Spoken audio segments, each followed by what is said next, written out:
तो राजा साहब बोले इसकी नाक कटवा ली जाए।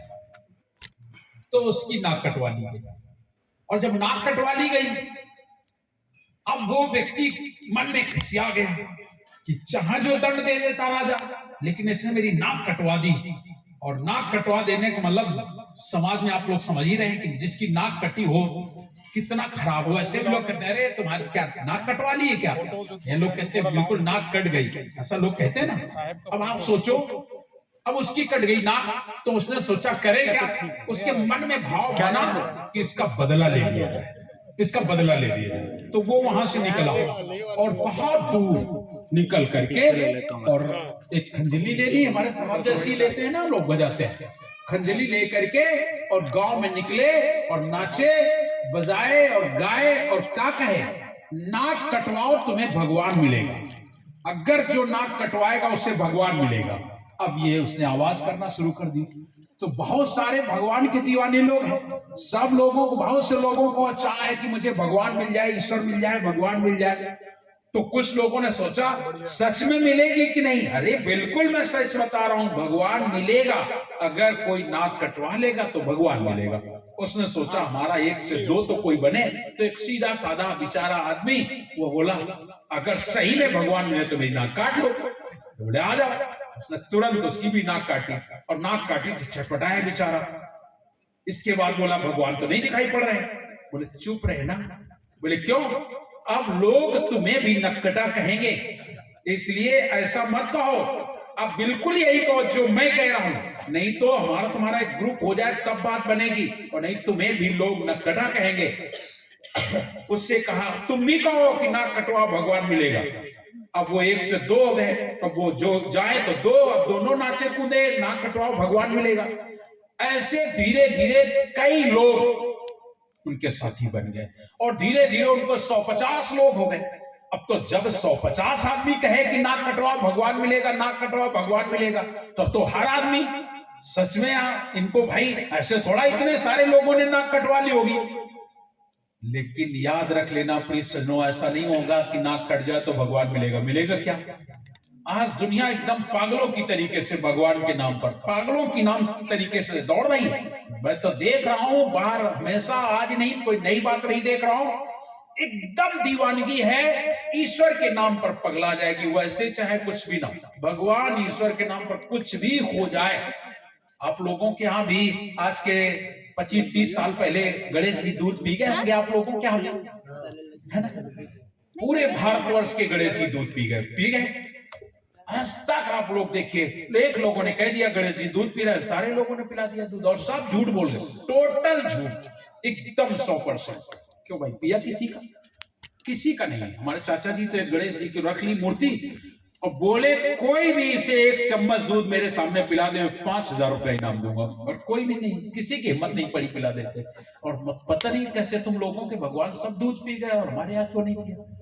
ये केवल लोगों के अंदर बताया ना, एक जज्बात ऐसे हो जाते हैं कि लोग दौड़ पड़ते, बस वही हो गया। कुछ भी हो जाए, कोई बाबा जरा सा भी बढ़ जाए। देखो हमारे साहब इतने समय से संसार में आए हैं, और ना जाने कितना सत्संग। हमारे साहब की 15वीं पीढ़ी पंसी हुजूर प्रकाश नाम साहब हैं, तब से लगातार सब लोग साहब अपना ज्ञान दे रहे हैं। लेकिन साहब के यहाँ जाना आपको गवारा नहीं होगा। लेकिन धीरेन्द्र शास्त्री आ रहे हैं तो लोग करोड़ों की, लाखों की भीड़ हो जाती है। अभी कल का बच्चा है, कोई नया है, कोई पुराना है क्या? लेकिन नहीं, आप लोगों करे वो धीरेन्द्र शास्त्री, वो तुम्हारा ये बता देंगे, वो क्या बता देंगे? क्या बता देंगे? आपके जीवन का दुख, आपके जीवन का सुख, यही तो बता देंगे, और कह दें कि हम ठीक कर देंगे। अगर वो ठीक कर दें तो फिर क्यों दुनिया परेशान हो जाए? हमेशा याद रख लेना, जो लोग ये कह दे मैं ठीक कर दूंगा, एकदम झूठ। प्रदीप मिश्रा मेरे यहां गए, उस समय हमारा कार्यक्रम चल रहा था पास के गांव में। उनके कार्यक्रम के चक्कर में मेरा कार्यक्रम कोई सुनने नहीं आ रहा था। बस केवल वही यहां वो बेलपत्री, उसमें शहद से चपका देना, तुम्हारा बेटा पास हो गया। पास हो गया ना? हुआ पास? किसी का बेटा पास हो गया हो तो बताओ। अगर भैया शिवलिंग पर केवल बेलपत्री शहद से चिपका दी जाए, सबको सर्विस मिल जाए, तो तुम लोग दुखी क्यों बैठे हो? आज तक किया क्यों नहीं? करना चाहिए ना।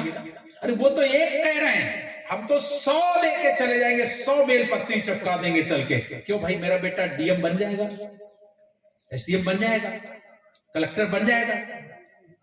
अरे भैया, बेलपत्री चिपका देने से अगर कहीं ये मिलने लगे तो फिर आप लोग क्यों दुखी बैठे हो? केवल उनकी बातों को सुन करके। और जो कुछ ऐसे लोग होते हैं जिनके जीवन में जाग गया, नहीं बस जाना है जाना है, इतनी भीड़ होती है, तुम्हें क्या पता। और केवल कुछ नहीं, खाली ये बातें और कुछ नहीं, केवल ये बातें बताते हैं। जबकि भगवान शंकर की कोई अच्छी बात बता देते, वो आज तक कहीं सुनाई पड़ी क्या? भगवान शंकर की कुछ और भी तो बातें बताई गई हैं, वो आप लोगों को नहीं बताई होगी। भगवान शंकर ने तो रामचरितमानस में लिखा है, उमा कहो मैं अनुभव अपना, सत हरि भजन जगत सब सपना। ये नहीं बताएंगे। क्यों? अगर ये बता देंगे कि उमा कहो में अनुभव अपना, सत हरि भजन जगत सब सपना, तो फिर उनके यहां भीड़ कौन लगाएगा? फिर कौन भीड़ लगाएगा? आपको भ्रम में डाल देना। इतना ही नहीं, रामचरितमानस में एक और चौपाई भगवान शंकर के उसमें लिखी है, ब्रह्म राम से नाम बढ़। ये रामचरितमानस में भगवान शंकर कह रहे हैं, ब्रह्म राम से नाम बढ़, बरदायक वरदान, रामचरित सत्य कोट में लियो महेश जैजा। आप समझ रहे हैं मेरी बात? ब्रह्म राम से नाम बड़ा है, ब्रह्म राम से नाम बढ़, वो नाम बड़ा है। ब्रह्म राम से नाम बढ़, बरदायक वरदान, और रामचरित सत्य कोट में, मतलब रामचरित जैसे 100 करोड़ ग्रंथ, सोचो, रामचरित सत्यकोट में लियो महेश जय जान, जिसको भगवान शंकर ने जाना। और वो क्या है? जपो जाए शंकर सतनाम, है ना वो सतनाम। लेकिन क्या प्रदीप मिश्रा बताएंगे ये? भगवान शंकर से पार्वती एक दिन पूछ रही हैं, मोहर मोहर तुम कहा कहो राम नाम सुखधाम, तासु अर्थ कृपा करी मोसे कहो बखान। भगवान शंकर से पार्वती जी कह रही है कि आप मोहर मोहर मुस्कुराते हो, पता नहीं क्या क्या कहते हो, कभी खुश होते हो, कभी उदास हो जाते हो, बैठे बैठे मंत्र मुग्ध हो जाते हो, क्या कहते हो? मोहर मोहर तुम कहा तो राम नाम सुखधाम, तासु अर्थ कृपा करी मोसे कहो बखान। उसका अर्थ करके कृपा करके मुझे बताओ, तासु अर्थ कृपा करी मोसे कहो बखान। तब भगवान शंकर इतना प्रसन्न हो गए और कह रहे हैं, धन्य प्रिया तुम जगत में, हे प्रिय तुम धन्य हो दुनिया में। चूंकि संसार में माताएं तो बहुत होती है, सभी माताएं होंगी, लेकिन इस संसार में जो भी मां मिली है, जिनकी भी पत्नियां हैं, आप लोग ध्यान दीजिएगा, शायद ही कोई पत्नी हो, आप लोग खुद एहसास कीजिएगा, इधर माताएं बैठी, इधर आप लोग भी बैठे हो, शायद ही किसी की पत्नी ने आज तक पूछा हो कि साहब का नाम का क्या मतलब होता है, भगवान क्या होता है, ईश्वर क्या होता है, धर्म क्या होता है, भक्ति क्या होता है? किसी ने पूछा आपसे? केवल एक ही चीज पूछी जाती है माताओं को। किसी महिला ने अगर पड़ोसी से कोई दूसरे कान के बाला झाला अच्छा सा बनवा के आई, वो कल ही तुम्हारे ऊपर डाल देगा, मुझे भी ऐसे ही बनवाना है। क्यों भाई, सच तो बोल रहा हूं कि नहीं? कोई साड़ी अच्छी सी खरीद के ले आए तो आपके ऊपर बस हो, अब मुझे भी जाना है, मुझे भी ऐसे ही लाना है, इतने की लाना है। भले वो 300 रुपया मजदूरी करता है, लेकिन फिर भी वो सोचेगा, अरे वो 5000 की साड़ी लाई, मैं भी 5000 का लाऊंगा। आपको ऊपर बिल्कुल वो प्रेशर बनाएगी, मुझे ऐसी लेना है, मुझे ऐसी लेना है, मुझे यहाँ जाना है, मुझे वहां जाना है। साहब भगवान शंकर कह रहे हैं, धन्य है प्रिया तुम। माता पार्वती ने भगवान शंकर से कुछ भी नहीं मांगा, कभी जीवन में नहीं मांगा, और एक चीज मांगी वो भी मिली नहीं। भगवान शंकर से माता पार्वती जी ने अपने लिए घर मांगा था, तो घर उन्हें मिला नहीं। वो तो भगवान शंकर का बनवाया हुआ घर रावण ले गया, उनके पिताजी ने ले लिया दक्षिणा में। वो तो भगवान शंकर का महल था, बनवाया था, लेकिन मना किया था पार्वती को, मत मांगो। पार्वती जी एक बार बोली कि हम खुले में रहते हैं यहाँ पहाड़ों पर, मेरे लिए भी एक घर बनवा दो। भगवान शंकर बोले, नहीं भाई, मेरे नसीब में नहीं है, काहे परेशान हो, हम लोगों को यहीं रहना है। ऐसा कैसे हो सकता है? आप तो त्रिलोकीनाथ हो, सब कुछ आपके हाथ में है, अवघड़ दानी हो, सबको दे दो, मुझे भी कुछ दे दो। भगवान शंकर बोले नहीं भाई, मुझे यहीं रहना सबसे अच्छा है, नहीं मिलेगा कुछ। बोले आप बनवाओ भला मिले ना। बोले नहीं मानती हो तो बनवा देते हैं। विश्वकर्मा को बुलवाया और लोगों को बुलवाया, बोले एक बढ़िया सुंदर सा मकान बनाओ मेरे लिए। तो विश्वकर्मा भी सोचा कहाँ बनवा दें, पहाड़ों पर रहने वाले, चलो अब तुम्हें समुद्र के बीच में ले चलते हैं। और समुद्र के बीच में उन्होंने एक टापू पर देख करके और विश्वकर्मा ने सोने का मंदिर बढ़िया उनका मकान बनवा दिया। भगवान शंकर जानते तो थे ही कि मिलना है नहीं, बनवा देते। और जब बन गया तो पार्वती जी को बताया कि तुम्हारा बन गया मकान। बन गया? बोले हाँ, चलो चलते हैं। पहुंचे जाके, बोले अब इसमें कब से रहा जाए? बोले तो किसी विद्वान को बुलवा के गृह प्रवेश करवा लो, फिर रहो आराम से। तो किसको गृह प्रवेश करा लिया जाए? तो उस समय पर विश्वेश्वरवा जो थे वह बहुत बड़े विद्वान माने जाते थे। बोले विश्वेश्वरवा बुलवा लेते, बुलवा लो। विश्वेश्वरवा बुलवाया गया। और जब बुलवाया गया तो उसी क्षण नारद बाबा पहुंचे जाके विश्वेश्वरवा के घर, और जा करके बोले कहां जा रहे हो? बोले भगवान शंकर का घर है, मकान बना है, उसका उद्घाटन करने जा रहे हो। तो पीछे से गया उनकी पत्नी के पास और उससे कहा देख वहां जा रहे, बहुत कुछ मिलेगा, बहुत कुछ मिलेगा।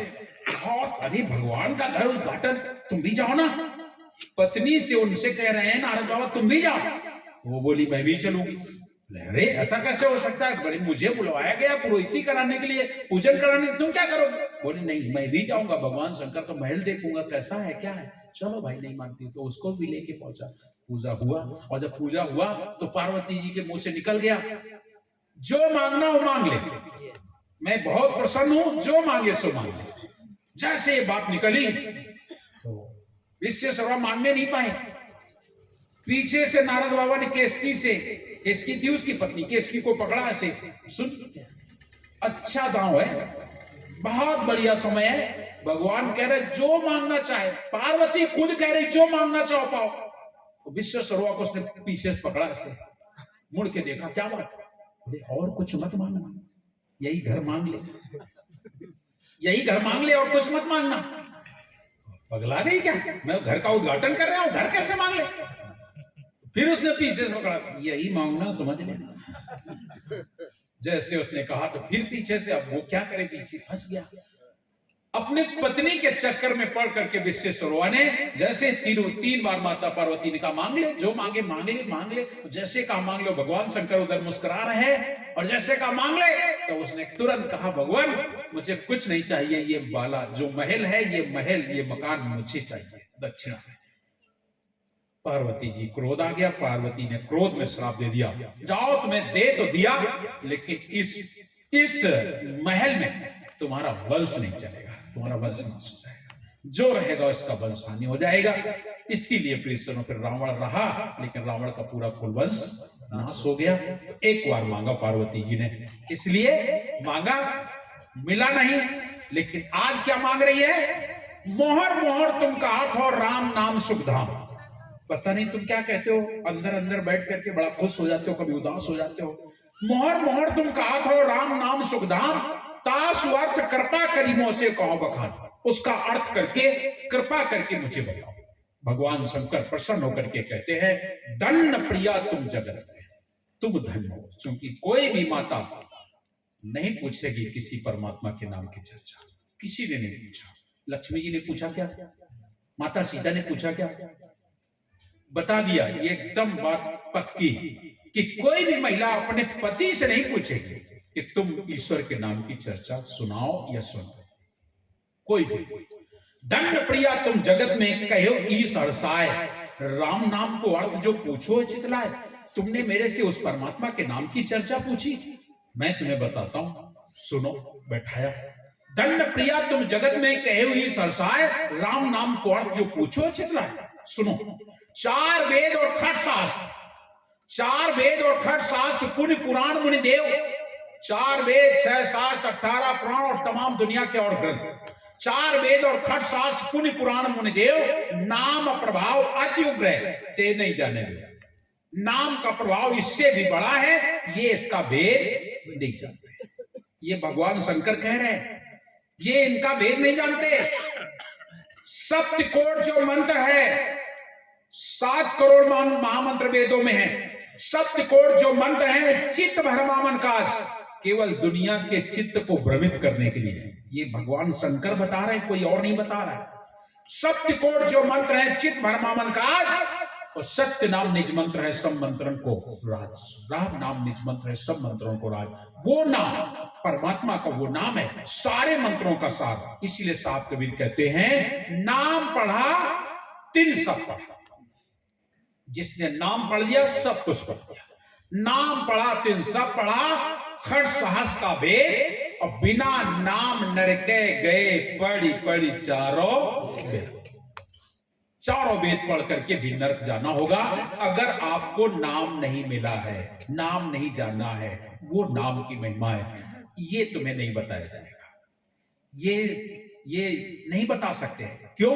अगर ऐसा बोल देंगे तो बस वही बात है, उनकी दुकान खत्म हो जाएगी। वो तो सोचते हैं कि आपको कितना पागल बना दिया जाए, आप केवल ऐसा करो वैसा करो, हमारा काम व्यवसाय चलता रहे। सीधी बात है, आपको मीठी मीठी बातों में लोगों को फंसा देना और मुक्ति के मार्ग से दूर रखना, ये निरंजन जी का काम है। और निरंजन जी के सारे लोग दूत हैं, ये जितना भी है ये सब निरंजन जी के दूत हैं।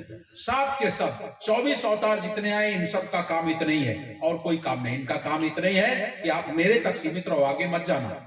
सब कुछ मैं तुम्हें दूंगा, जो चाहो वो तुम्हें मिलेगा।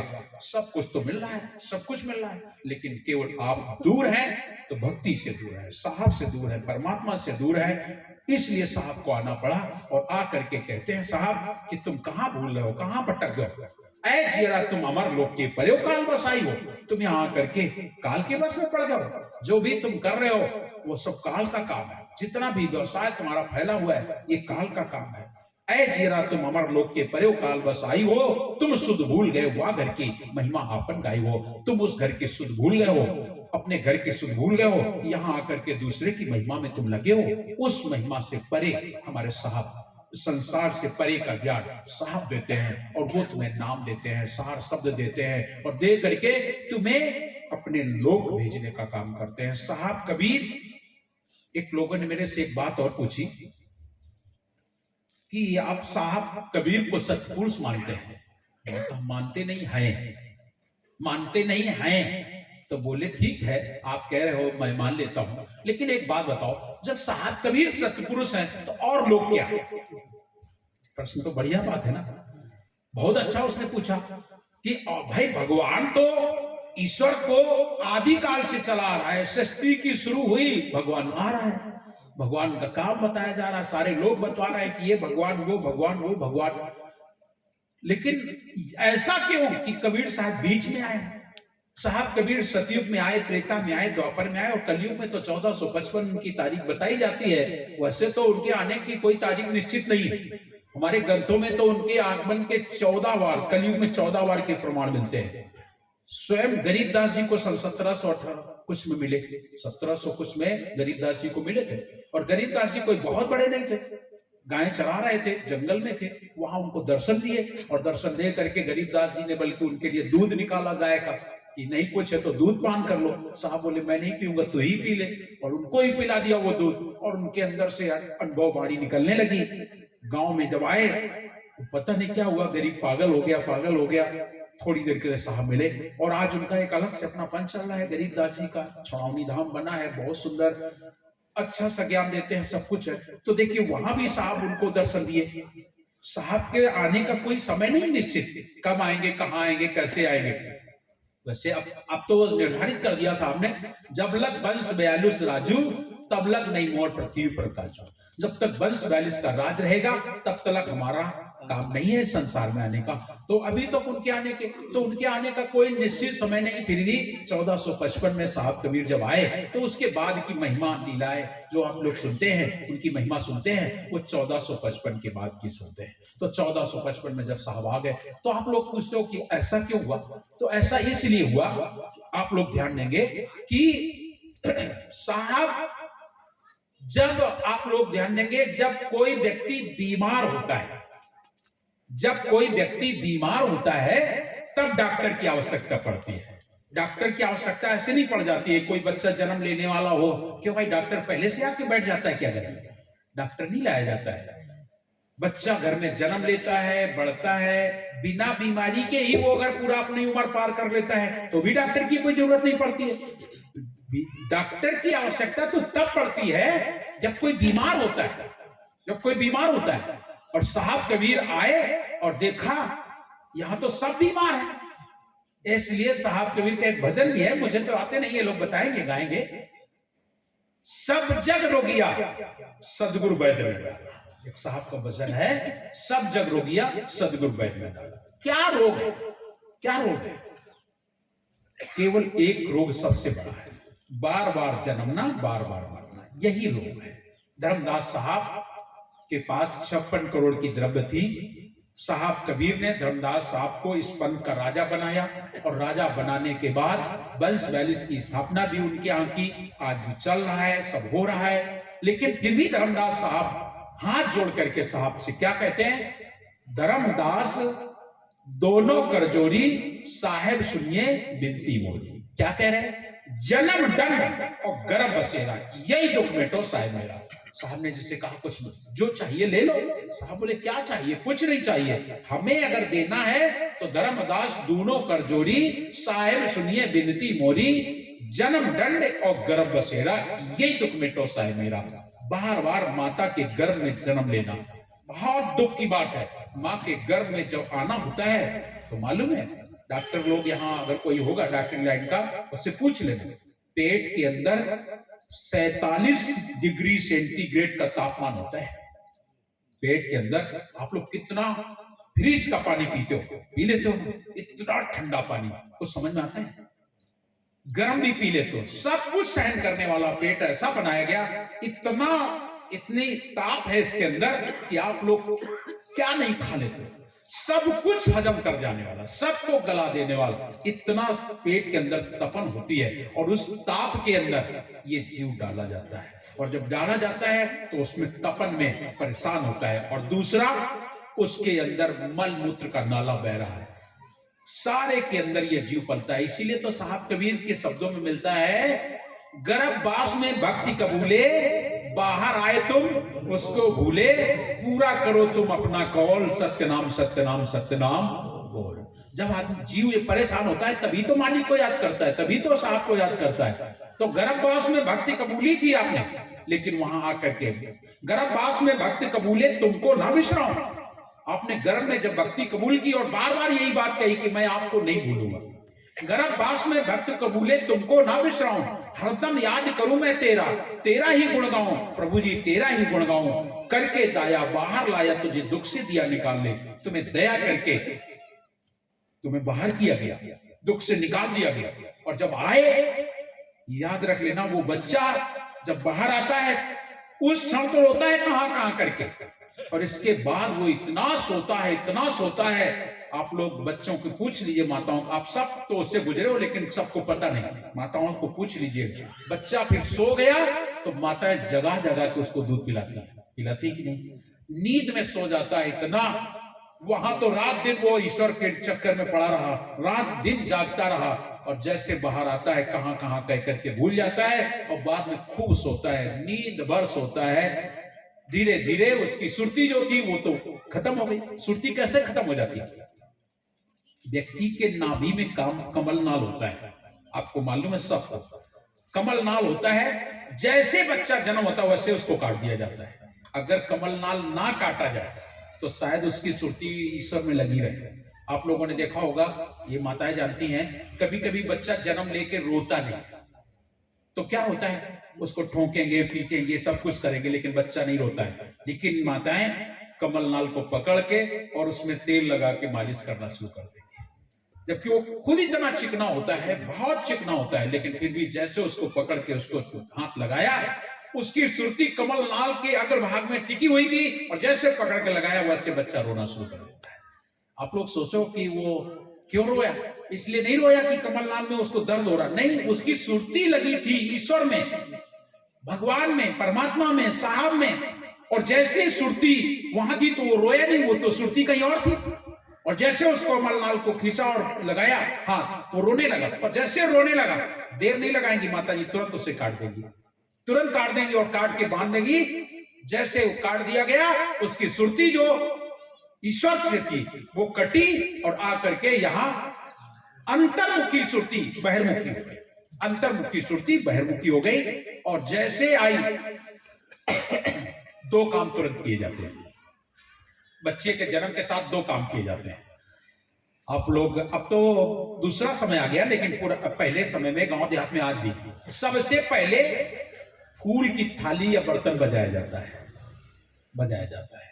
इसका मतलब कोई और नहीं, कुछ लोग सोचते हैं खुशी में बजाई जाती है, कुछ लोग कहते हैं अरे बजाई जाती है तो बजा दें, इसका ये मतलब नहीं।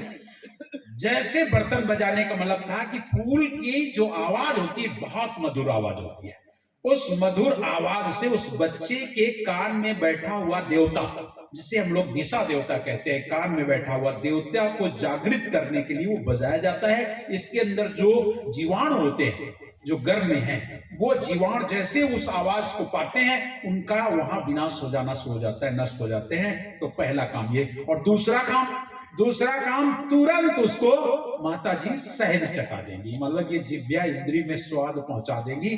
और जैसे स्वाद आया तो जो सुरती हमारी ईश्वर में थी वो सुरती जिव्या में आकर के वरुण देवता ने स्वाद पाया, बस जठराग्नि का जागना शुरू हो जाता है। और फिर बच्चा कब रोता है? जब भूख लगती है, और कुछ नहीं, और उसे नहीं कोई ज्ञान है। जब भूख लगेगी तो रोएगा। तो हमारी सुरती को जगा दिया गया और वो भी बहिर्मुखी कर दिया गया, अंतर्मुखी को। तो गर्भवास में ऐसे हम थे और बाहर आकर के यहाँ भूल गए। तो गर्भवास में भक्ति कबूले तुमको ना बिसराऊं, मैं तुम्हें नहीं भूलूंगा। गर्भवास में भक्ति कबूले तुमको ना बिसराऊं, हरदम याद करूं मैं तेरा, तेरा ही गुण गाऊं प्रभु जी, तेरा ही गुण गाऊं। करके दाया बाहर लाया, तुझे दुख से दिया निकाल ले, ये झूठी सारी नागरिया, नाम भजले रे सतनाम भजले रे। क्यों भूल गए? वादा भूल गए, यहाँ करके भूल गए, फंस गए। साहब बता रहे हैं बालापन हंस खेल गमाया, तुझे याद ना आई। छोटे छोटे बच्चे आप सब, हम बाल्यावस्था में कुछ याद था? किसी को जाना, कुछ समझा? कुछ नहीं।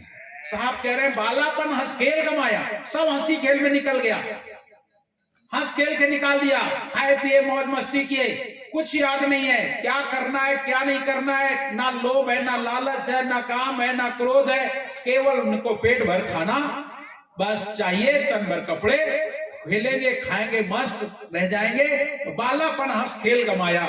साहब आगे बता रहे हैं बालापन हंस खेल गमाया, तुझे याद ना आई। कर कर प्यार पिता माता ने, सुख की नींद सुलाई।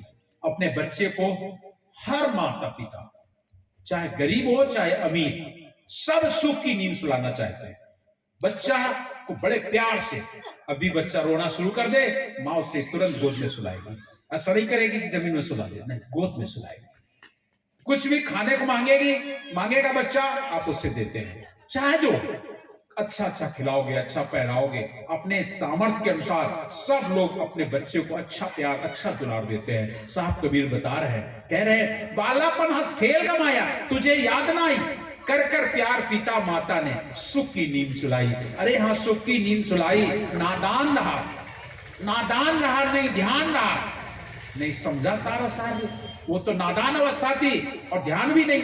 नादान रहा नहीं ध्यान रहा, नहीं समझा सारा सार रे, ये झूठी सारी नागरिया। अरे नाम भजले रे सतनाम भजले रे। क्यों भूल गया करार रे, वादा भूल गए। साहब याद दिला है, याद करो अपना। फिर कह रहे हैं जवान हुए जवानी रंग छाया, करत फिरे मन मानी। बस हम लोग यही तो ज्यादा यही भूल गए। यही अवस्था एक ऐसी अवस्था है, इस अवस्था में चाहोगे तो संभल जाओगे। एक अवस्था यही है, साहब कबीर इस बारे में अपने भजनों में भी इस बात को कहते हैं। एक भजन है हमारे यहाँ गाते हैं लोग, पुराना भजन लोग, पहले अब तो कोई गाता नहीं। उसमें एक भजन में गाते थे, अठिलाल्यो मझिला जइयो चली। मझिला का मतलब होता है बीच। 3 बच्चे हैं, छोटा बड़ा और बीच वाले को मझिला कहते हैं ना। तो साहब मझिला का मतलब किसी बेटी बेटा से नहीं कह रहे, आपकी उम्र को बता रहे हैं। अठिलाल्यो मझिला जइयो चली, मतलब बालापन तो हंसी खेल में निकल गया, लेकिन मझली अवस्था है जवानी। साहब कहते हैं तुम अठला लो, खेल लो, कूद लो, तुम भी नहीं रहने वाले हो। जब बुढ़ापा आएगा तो समझ में आ जाएगा। ये जो मझला अवस्था है यही बनने और बिगड़ने वाली है। इस अवस्था में अगर बच्चा संभल गया तो याद रख लेना वो जीवन भर संभला रहेगा, जीवन भर संभला रहेगा। कोई भी व्यक्ति जब उसकी उम्र 50 साल 60 साल हो जाती है, बल्कि ऐसा मानो हम तो ऐसा कहेंगे कि 40 साल की उम्र मिल गई अगर, तो 40 साल के बाद फिर कोई बिगड़ता नहीं। अब इस समय हीरूदास साहब से कोई कहे लो थोड़ी पी लो, क्यों भाई पिएंगे? अब ये उम्र नहीं, यही कहेंगे सारा जीवन तो ऐसे निकाल दिया, अब कैसे पिएंगे? मैंने कभी तो जीवन ली नहीं, तो अब 60 साल से ऊपर चल रहे हैं, अब बिगड़ेंगे? अब इनके जीवन में छल कपट प्रपंच आएगा? कोई नशा सीख सकेंगे ये? अब नहीं सीख सकेगा कोई भी व्यक्ति। आप सब, जो आदमी 40 से ऊपर हो गया, इसके बाद उसे कोई जबरन नशा कराए, जबरन खाना खिलाए, जबरन उल्टा सीधा खिलाए, कभी नहीं खाएगा। ये अवस्था वही है, बस 15 साल से शुरू होती है और 30-35 साल तक। हाँ, 30-35 साल 40 साल की उम्र जो है, इसी उम्र में बच्चे बिगड़ जाते हैं और इसी उम्र में बच्चे बन जाते हैं। यहां पर लोग माता पिता को भी दोष होता है कुछ। अगर माता पिता की निगाह उस बच्चे पर बनी रहे तो शायद बच्चा रास्ते रास्ते चला जाए, लेकिन माता पिता अगर थोड़ी ढील दे देते हैं, ठीक है जो कर रहा है ठीक है, अरे सुधर जाएगा, फिर क्या सुधर जाएगा? अभी जो भी कहना सुनना हो, अभी संभाल लो, प्यार से, डांट से, फटकार से आप बच्चे को संभाल सकते हो। और अगर अभी संभल गया तो फिर जीवन भर संभला रहेगा। और बच्चे हमारे माता पिता की गोद से जैसे दूर होते हैं, संगति जब उनको गलत मिल गई, फिर वो बच्चे बिगड़ जाएंगे, बिगड़ना शुरू हो जाता है।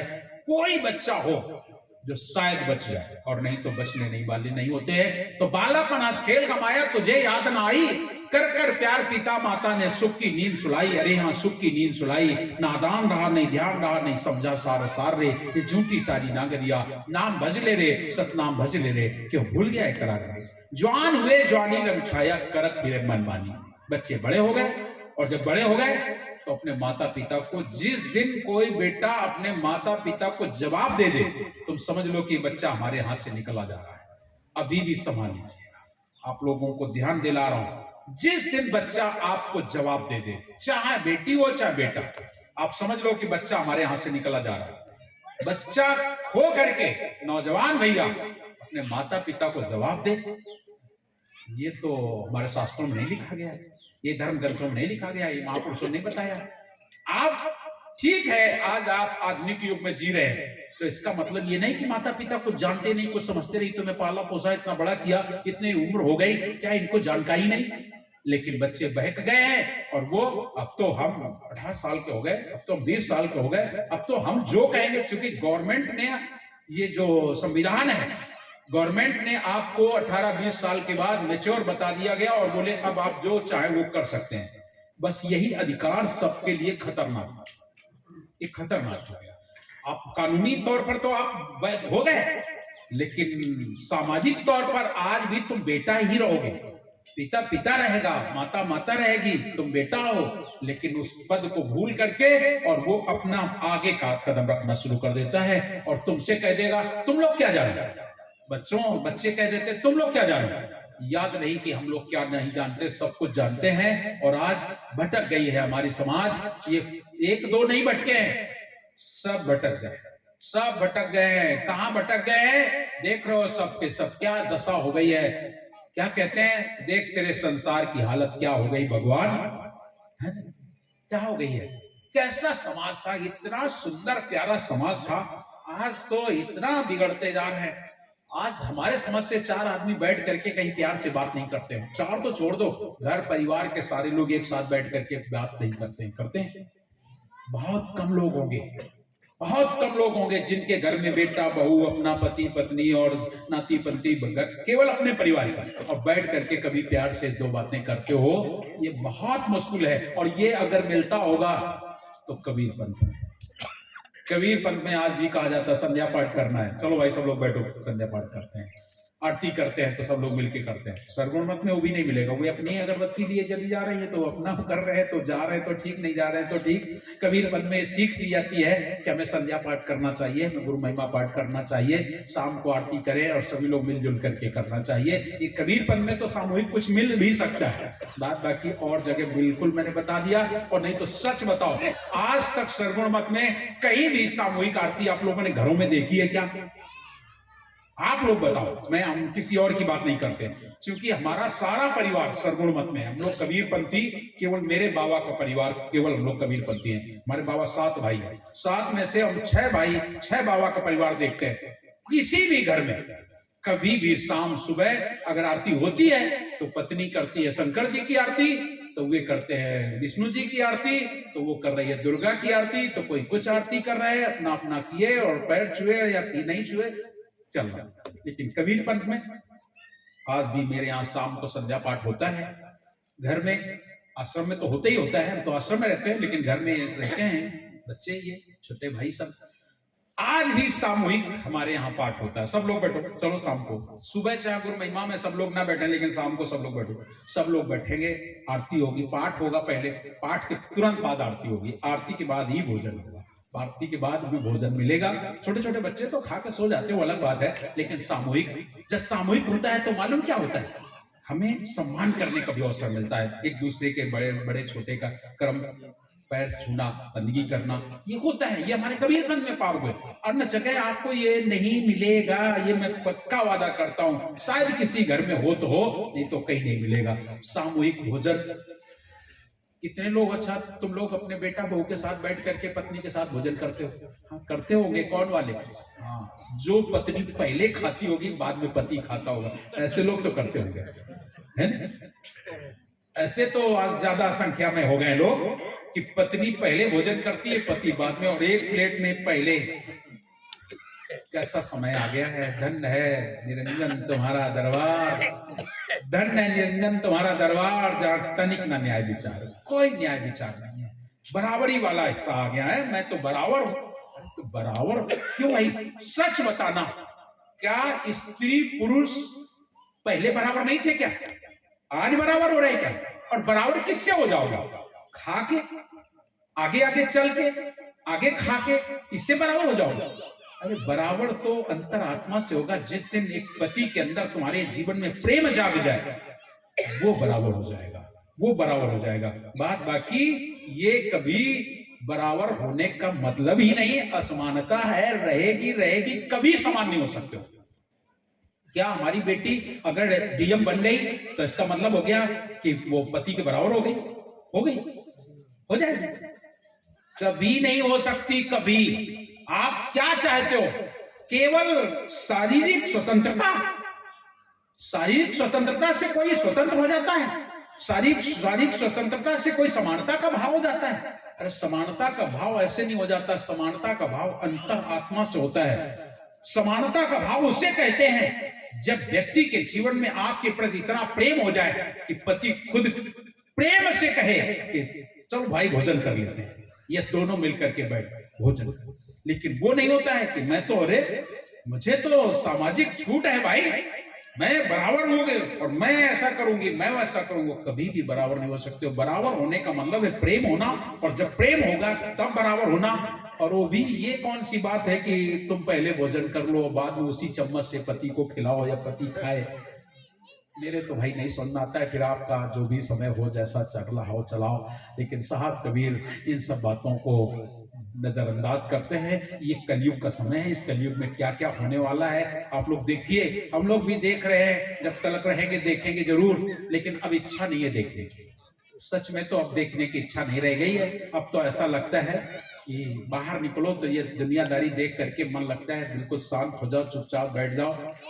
तो नाम सुमर जग लड़ने दे, कोरा कागज काली स्याही लिखत पढ़ तो आपको पढ़ने दे, तो नाम सुमर जग लड़ने दे। समय बहुत विचित्र आ गया है। इस समय में नहीं आ रहा है कि कलयुग सच में, जो कलयुग में लिखी गई बातें वो सब घटना शुरू हो गया है। और आगे क्या होगा, कैसा कलयुग होगा, बिल्कुल चीख पुकार वाला जो समय आ रहा है तो आ रहा है। आप लोगों से निवेदन है, अभी आप लोग हो तो कम से कम थोड़ा धर्म हाँ, धर्म को बचाने का प्रयास कीजिए।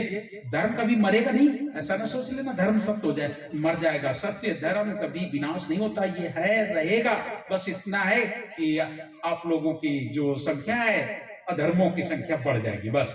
और देवता और दैत्यों की लड़ाई तो आप लोगों ने शुरू से सुनी होगी, सतयुग में भी हुई, त्रेता में भी हुई, द्वापर में भी हुई कि नहीं हुई? सतयुग में भी आप लोगों ने सुनी है देवताओं दैत्यों की लड़ाई। वहां पर समुद्र मंथन हुई कि नहीं हुई? देवताओं को अमृत पिला दिया गया, दैत्यों को कुछ भी नहीं मिला, बेचारे मेहनत भी करते रहे, अंत में मारे भी गए, सब मारे गए ना। वही हाल त्रेता युग में हुआ। त्रेता युग में भी देवताओं और दैत्यों के बीच में युद्ध हुआ और राम ने पूरे लंकापुरी का विनाश ही नहीं कर दिया, बल्कि अगासुर बगासुर ये क्या नाम, खरदूषण नाम के राक्षस, उनको मारा और इसके बाद मारीच को मारा। इसके बाद पूरे लंकापुरी का विनाश कर दिया। बाद में आ गया भगवान कृष्ण जी का समय, तो भगवान कृष्ण जी ने क्या किया, उन्होंने भी हथियार उठाए, अगासुर बगासुर कंस जरासंध का वध कर दिया। ये सब राक्षस थे और इसके बाद में पूरे कौरव दल का विनाश कर दिया ना, कर दिया, हो गया। कलयुग आया है, यही फिर होगा, यही फिर होगा। जब जब होए धर्म की हानि, जब धर्म की हानि होगी तो किसी का आना होगा। दो तरीके के लोग आते हैं, एक तो हथियार लेकर के आते हैं और दूसरा हमारे साहब जैसे लोग आते हैं। हमारा साहब आता है जो हथियार लेके नहीं आता है, उनके हाथ में एक हथियार है और वो है शब्द ही मारा गिर पड़े, शब्द ही मारा गिर पड़े, शब्द ही छाड़ा राज, और जिन जिन शब्द विवेक किया तिनके सर गए काज। सदगुर मारा खींच के शब्द सुरंगी बाण, और मेरा मारा फिर जीवे हाथ न गांव कमाल। साहब कबीर ने शब्दों की चोट लगाई है, शब्दों से मारा है, ज्ञान दिया है, उपदेश दिया है और बताया है। क्योंकि मारना खराब बात है, जिसने जिसको मारा है उसने उसको फिर मारा, यह समस्या है। आप समझ रहे हो मेरी बात? जो जय मारे सो ते मारे, मिटे ना भवजन फेरा। ये संसार का फेर नहीं मिटेगा अगर मार होती रहेगी। अब देख लीजिए, भगवान राम ने पूरे लंकापुरी का विनाश किया। एक उदाहरण के तौर पे आपको दे रहे हैं, पूरी लंका का विनाश कर दिया। और जब विनाश हो गया तब रावण कहता है, अरे राम, हमारा और आपका बैर था, आपने मुझे मारना था, लेकिन तुमने मेरे पूरे कुलवंश को नाश कर दिया ना? बोले हाँ। झाड़ की तरीके से गिरा दिया। जाओ, तुम्हें जरा भी दया नहीं आई मेरे कुल परिवार को नष्ट करने में? जब तुम्हारा कुलवंश नाश होगा तो पता लगेगा परिवार का दर्द क्या होता है। और 1 लाख पुत्र, 1.25 लाख नाती और पूरा लंकापुरी का विनाश करने के बाद रावण अंत में मर गया। और मरने के बाद वही राम बने आके कृष्ण, और 56 करोड़ यदुवंशी, 1-2 नहीं। भगवान कृष्ण का कितना बड़ा परिवार था। ग्रंथों में जैसा लिखा मैंने पाया है कि 16,108 रानियां थी भगवान कृष्ण की, और सबके 10-10 लड़का रहा। अब सोच लो भाई, जो लिखा पाया वही बता रहे। अब आप बताओ कितने हो गए? 10-10 बच्चे थे सबके, और सबके 10-10 बच्चे तो हो गए ना, लाखों के हिसाब हो गया जाके। 16,108 हैं और उनके 10-10 बच्चे, और रावण का 1 लाख पुत्र थे, इधर इतने पुत्र इनके हो गए, और पूरा यदुवंशी सब मरा कि नहीं मरा? तब भगवान कृष्ण को लगा कि सारा परिवार मेरे सामने मर गया। उसी दुख में बैठे थे और आकर के बलिया ने उनके परम में मारा तीर, उनका भी लोक गमन हो गया कि नहीं हो गया? बलिया कौन था? वही सुग्रीव, बाली ने कहा था, मैं बैरी सुग्रीव प्यारा, कारण कौन नाथ मोहि मारा। तुमने मुझे क्यों मारा? मैं बैरी सुग्रीव प्यारा, मैं बैरी हो गया, सुग्रीव प्यारा हो गया। आपसे क्या लेना देना था? मैं बैरी सुग्रीव प्यारा, कारण कौन नाथ मोहि मारा।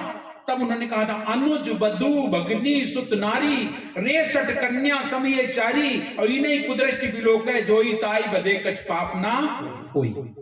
अनुज बधु भगनी सुत नारी और कन्या, ये 4, इनको अगर कोई गलत दृष्टि से देखे तो इन्हें मारने में कोई पाप नहीं होता है, ये कह रहे हैं राम। लेकिन साहब कबीर क्या कहते हैं? जीव मत मारो बापुरा, सबके एक है प्राण, और हत्या कबो न छूटी है, चाहे कोटि सुनो, हत्या कभी नहीं छूटती है। समझ रहे हो मेरे साहब की बात? साहब क्या करें? अगर आपने किसी को मारा है तो हत्या छूटने वाली नहीं है। और इधर बाली को मारा और वही बाली बना के बहलिया भगवान कृष्ण के पदम में तीर लगा। क्यों भाई, अदला बदला पूरा हो गया ना? हो गया कि नहीं? ये धर्म ग्रंथों की बात मैं बता रहा हूं, और इसलिए बता रहा हूं, मेरा धर्म ग्रंथों से मैं किसी का अपमान नहीं करता।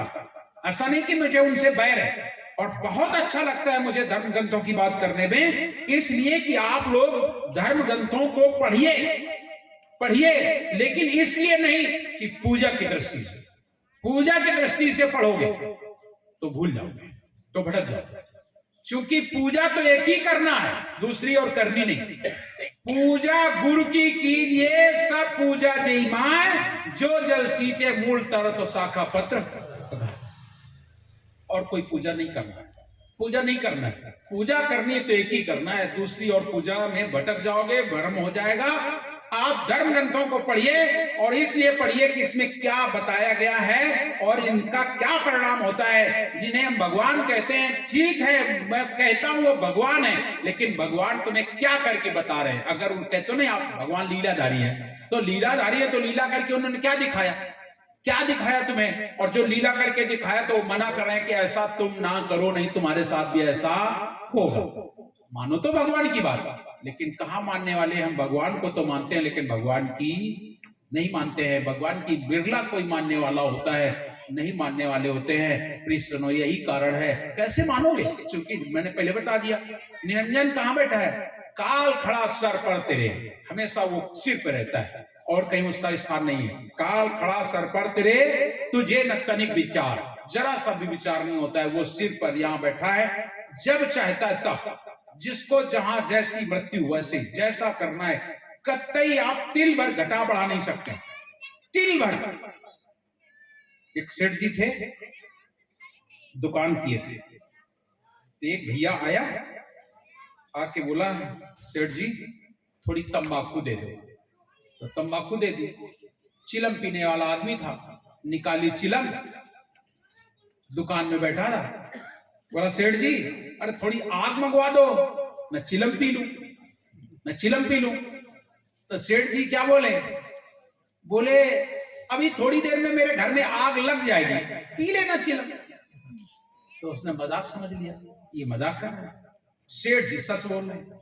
सेठ जी बोले बस अभी पी लेना, थोड़ी देर में आग लगने वाली है। और थोड़ी देर में सच में घर में भोजन बन रहा था और आग लग गई, जलने लगा मकान। जब जलने लगा मकान तो वो व्यक्ति बोला सेठ तुम्हें जब पता थी कि मेरे घर में आग लग जाएगी तो आपने सामान क्यों नहीं बचाया, बचा लेते। बोले ये बात मुझसे ना पूछो, आगे जाओ, नदी के किनारे एक व्यक्ति बैठा, लोहार है, वो बताएगा। ठीक है, वो वहां से चला, नदी के किनारे पहुंचा तो एक व्यक्ति बैठा, बांस को फाड़ करके, हमारे यहाँ चीप कहते हैं उसको, साफ कर रहा था, छोटे छोटे टुकड़े साफ कर रहा था। वही पहुंचा जाके और आके बोला भैया, बोले हाँ। जब सेठ जी को ये पता था कि मेरे घर में आग लग जाएगी तो उन्होंने अपना सामान क्यों नहीं बचाया। तो बोले तुम अभी बैठो, मेरा बच्चा स्कूल गया है, स्कूल से आएगा और वो भैंस को ले जाएगा, उसको नहलाएगा और पानी पिलाएगा, और इसके बाद भैंस के ऊपर बैठ जाएगा और भैंस को डंडा मारेगा, भैंस दौड़ेगी, मेरा बेटा गिर जाएगा, और जब गिर जाएगा तो उसका हाथ टूट जाएगा।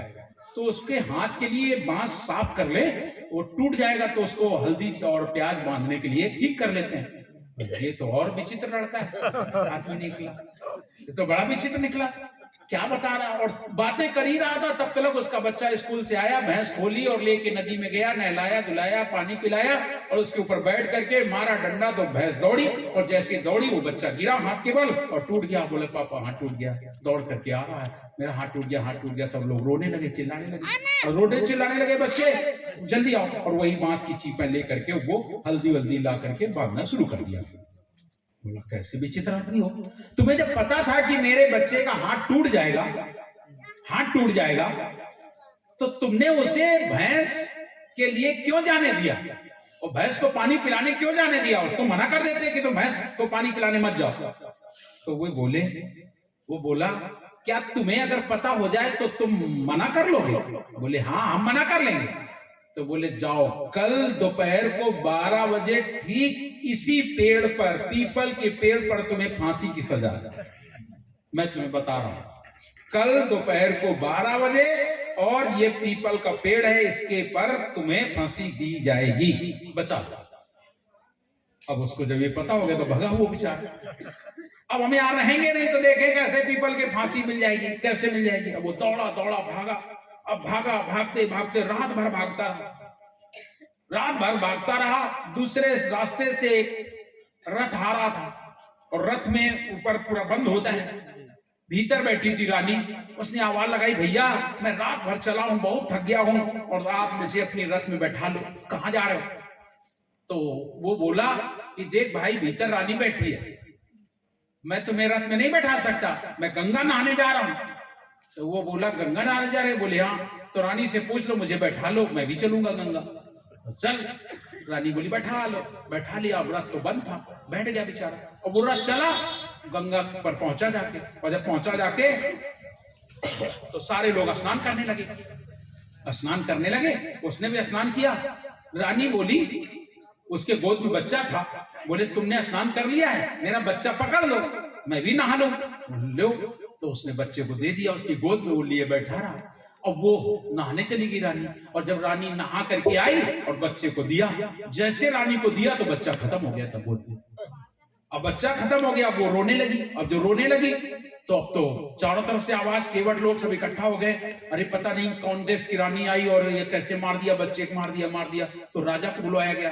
राजा आया, देखा, बोली रानी साहिबा अब तो कुछ हम कर नहीं सकते, लेकिन जाओ इसे फांसी की सजा हम देते हैं। और जल्लादों को बुलाया, जाओ इसको और ले जाओ और गंगा नदी से हट करके वो बगल से जो नदी आ रही, बोले हाँ, उस नदी में जहां पीपल का पेड़ मिल जाए वहां इसको फांसी की सजा दे दो। उसको पकड़ के ले गए और ठीक दोपहर में 12 बजे वही पहुंचा जाके पेड़ के पास। वो बोला, कैसे बचा लिया है ना, फांसी की सजा यही पीपल है ना, 12 बजे मिलेगी? बोले हाँ। और 12 बजे ठीक उसे फांसी की सजा दे दी गई। मैं आपसे निवेदन करता हूं, अगर ये बड़े बड़े लोग तुम्हें कुछ बता भी दें, जैसे ज्योतिषी लोग आते हैं, अगर तुम्हें बता देते हैं कि तुम्हारे साथ ये घटना होगी, जैसे कोई किसी को बता दे, अरे हमें भी, हम अपनी बात करते हैं, हमें एक ज्योतिषी ने बताया तुम्हें जल से भय है, हमने क्या बचा लिया अपने आप को? बचा लिया क्या? अमरकंटक में गया साहब के यहाँ, साहब के साथ गए थे, अभी की बात बता रहा हूँ, पुरानी नहीं। और अमरकंटक गया, साथ में हरे रामदास साहब थे ये, और दो चार बच्चे, और एक कुंड में गए, कबीर कुंड जिसे बोलते हैं, उसी में हम लोग स्नान कर रहे थे। हम लोग कूद गए, तैरना वरना तो ज्यादा मुझे आता नहीं, इनके साथ में गए तो एक बार तो कूद के निकल आए, लेकिन फिर मेरा मन करा लाओ मैं फिर कूद जाऊं, और मैं दोबारा फिर कूद गया। ये अपना कपड़े धोते रहे और हम जैसे पार करके गए और लौट के आए, और लौट के आके ऊपर पकड़ना चाहा तो मिले ही नहीं, नीचे चले गए। नीचे चले गए वो तो इन लोगों ने देख लिया और मुझे एक हाथ गोते लग गए। अगर ये लोग ना होते तो बिल्कुल नहीं, बच ही नहीं सकते। पकड़ा हाथ, जैसे पता नहीं कैसे जान लिया, तुरंत हाथ पकड़ा और निकाल लिया। तो क्या हमने बचा लिया अपने आप को? क्या हमने बचा लिया? बचा नहीं सकते हो कतई। ये जितने भी साधु महात्मा या ज्योतिषी या जो जिनको आप बागेश्वर कहें या कोई ईश्वर कहें, ये लोग तुम्हें बता सकते हैं कि तुम्हारे साथ ये घटना होने वाली है, लेकिन उसका निजात नहीं पा सकते हो। वो हो नहीं सकता है, क्योंकि कर्म प्रधान विश्व रचना का, और जो जस करे सो तस फल चाखा। तुम्हें क्या मिलने वाला है, क्या होने वाला है, वो सदगुरु की शरण में आओगे तो हो सकता है कम ज्यादा हो जाए, लेकिन सोचो बच जाएंगे? बच नहीं सकते हो। आप साहब की शरण में आ जाओगे तो हम ये नहीं कह सकते कि आप बच जाओगे, नहीं नहीं, बच नहीं सकते हो। हाँ, इतना हो सकता है कि सूली की सजा कांटा से हो सकती है, लेकिन होगी जरूर, होगी जरूर, बचोगे नहीं। साहब कबीर कहते हैं जो कर्म किया है। रानी इंद्रमती से क्या कहा था? रानी इंद्रमती को सतलोक ले गए साहब, आप सबको पता है, ले गए ना। और सतलोक ले जाने के बाद रानी ने कहा कि अरे साहब अब तुम मुझे मृत्युलोक ना ले चलो। साहब बोले नहीं भाई, मैंने तुमसे वादा किया था कि तुम्हें मृत्युलोक आना पड़ेगा वापस, आओ चलो चलते हैं। ले आए और साहब ने रानी इंद्रमती को संदेश में कहा कि सुन रानी, जब लग ठेका पूरा ना आए तब तक रहो नाम लौलाई। साहब आप जरा ध्यान दीजिए मेरी बात पर। 84 लाख कुंड के जीवों को सतलोक ले गए, छोड़ के आ गए। क्या रानी इंद्रमती को नहीं छोड़ सकते थे क्या? अब सोचो, रानी इंद्रमती को भी छोड़ सकते थे, लेकिन उन सारे कुंडों में पड़े हुए जीवों का समय पूरा हो चुका तो वो नरक भोग चुके थे। रानी से कहा अभी तुम्हारा समय बाकी है और इस संसार में चल, जब तक तुम्हारा ठेका पूरा नहीं हो जाएगा तब तक तुम नाम में लवलीन हो जाओ, नाम में लवलीन हो जाओ। और कितनी बड़ी घटना रानी इंद्रमती के साथ घटी कि रानी इंद्रमती भजन करने लगी और इधर जमदूत सब परेशान हो गए और एक यम तक्षक बन करके रानी इंद्रमती को डस रहा। ध्यान दीजिएगा मेरी बात पर, जब तक्षक डस लेता है उस समय पर दासी जाके राजा चंद्रविजय को बताती है कि रानी साहिबा को तक्षक ने डस लिया। चंद्रविजय आते हैं और आकर कहते हैं कि तुम्हें तक्षक ने डसा? बोले हाँ प्राणा। बोले गरुड़ों को बुलाओ, झरवा दूं। रानी इंद्रमती ने क्या जवाब दिया? गरुड़ बुनिया सब जाए पराई और हम भरोसे सतनाम के भाई। ध्यान दीजिएगा, मैं बताना क्या चाहता हूं। रानी इंद्रमती कह रही है गरुड़ दुनिया सब जाए पराई हम भरोसे सतनाम के भाई। और रानी अपना जो भी हे साहेब कबीरम हरो काल पीरम, हे सदगुरु कबीरम हरो काल पीरम।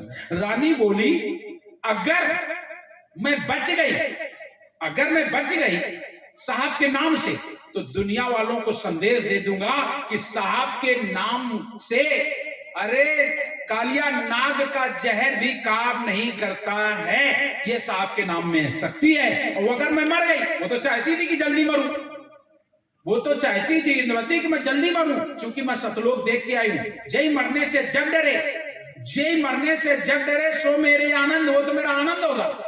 जय मरने से जग डरे सो मेरे आनंद और कब मरियो कब पाइयो पूर्ण परमानंद। वो तो चाहती थी कि मैं मर जाऊं, इसलिए तो कह रही थी गरुड़ दुनिया सब जाए पढ़ाई ना, हमें इन्हीं की जरूरत नहीं। लेकिन साहब बोलने अभी बाकी है, इसलिए तुम बचोगी और नाम का स्मरण करती रही और बच गई। चूंकि असली उसे जीवन जीना, वो तो चाहती है कि मैं मर जाऊं।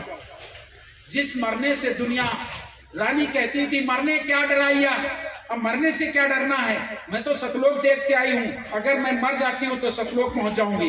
मरने का डराइया, जब लिए सिंहौरा हाथ, अब सिंहौरा हाथ में लिए अब क्या मरना है, मरना है, अब तो मर ही गए, जाना है केवल। लेकिन साहब कहते नहीं, भी तुम्हें रहना है, जब तक ठेका पूरा नहीं तब तक रहो नाम लौलाई। बात समझ रहे मेरी?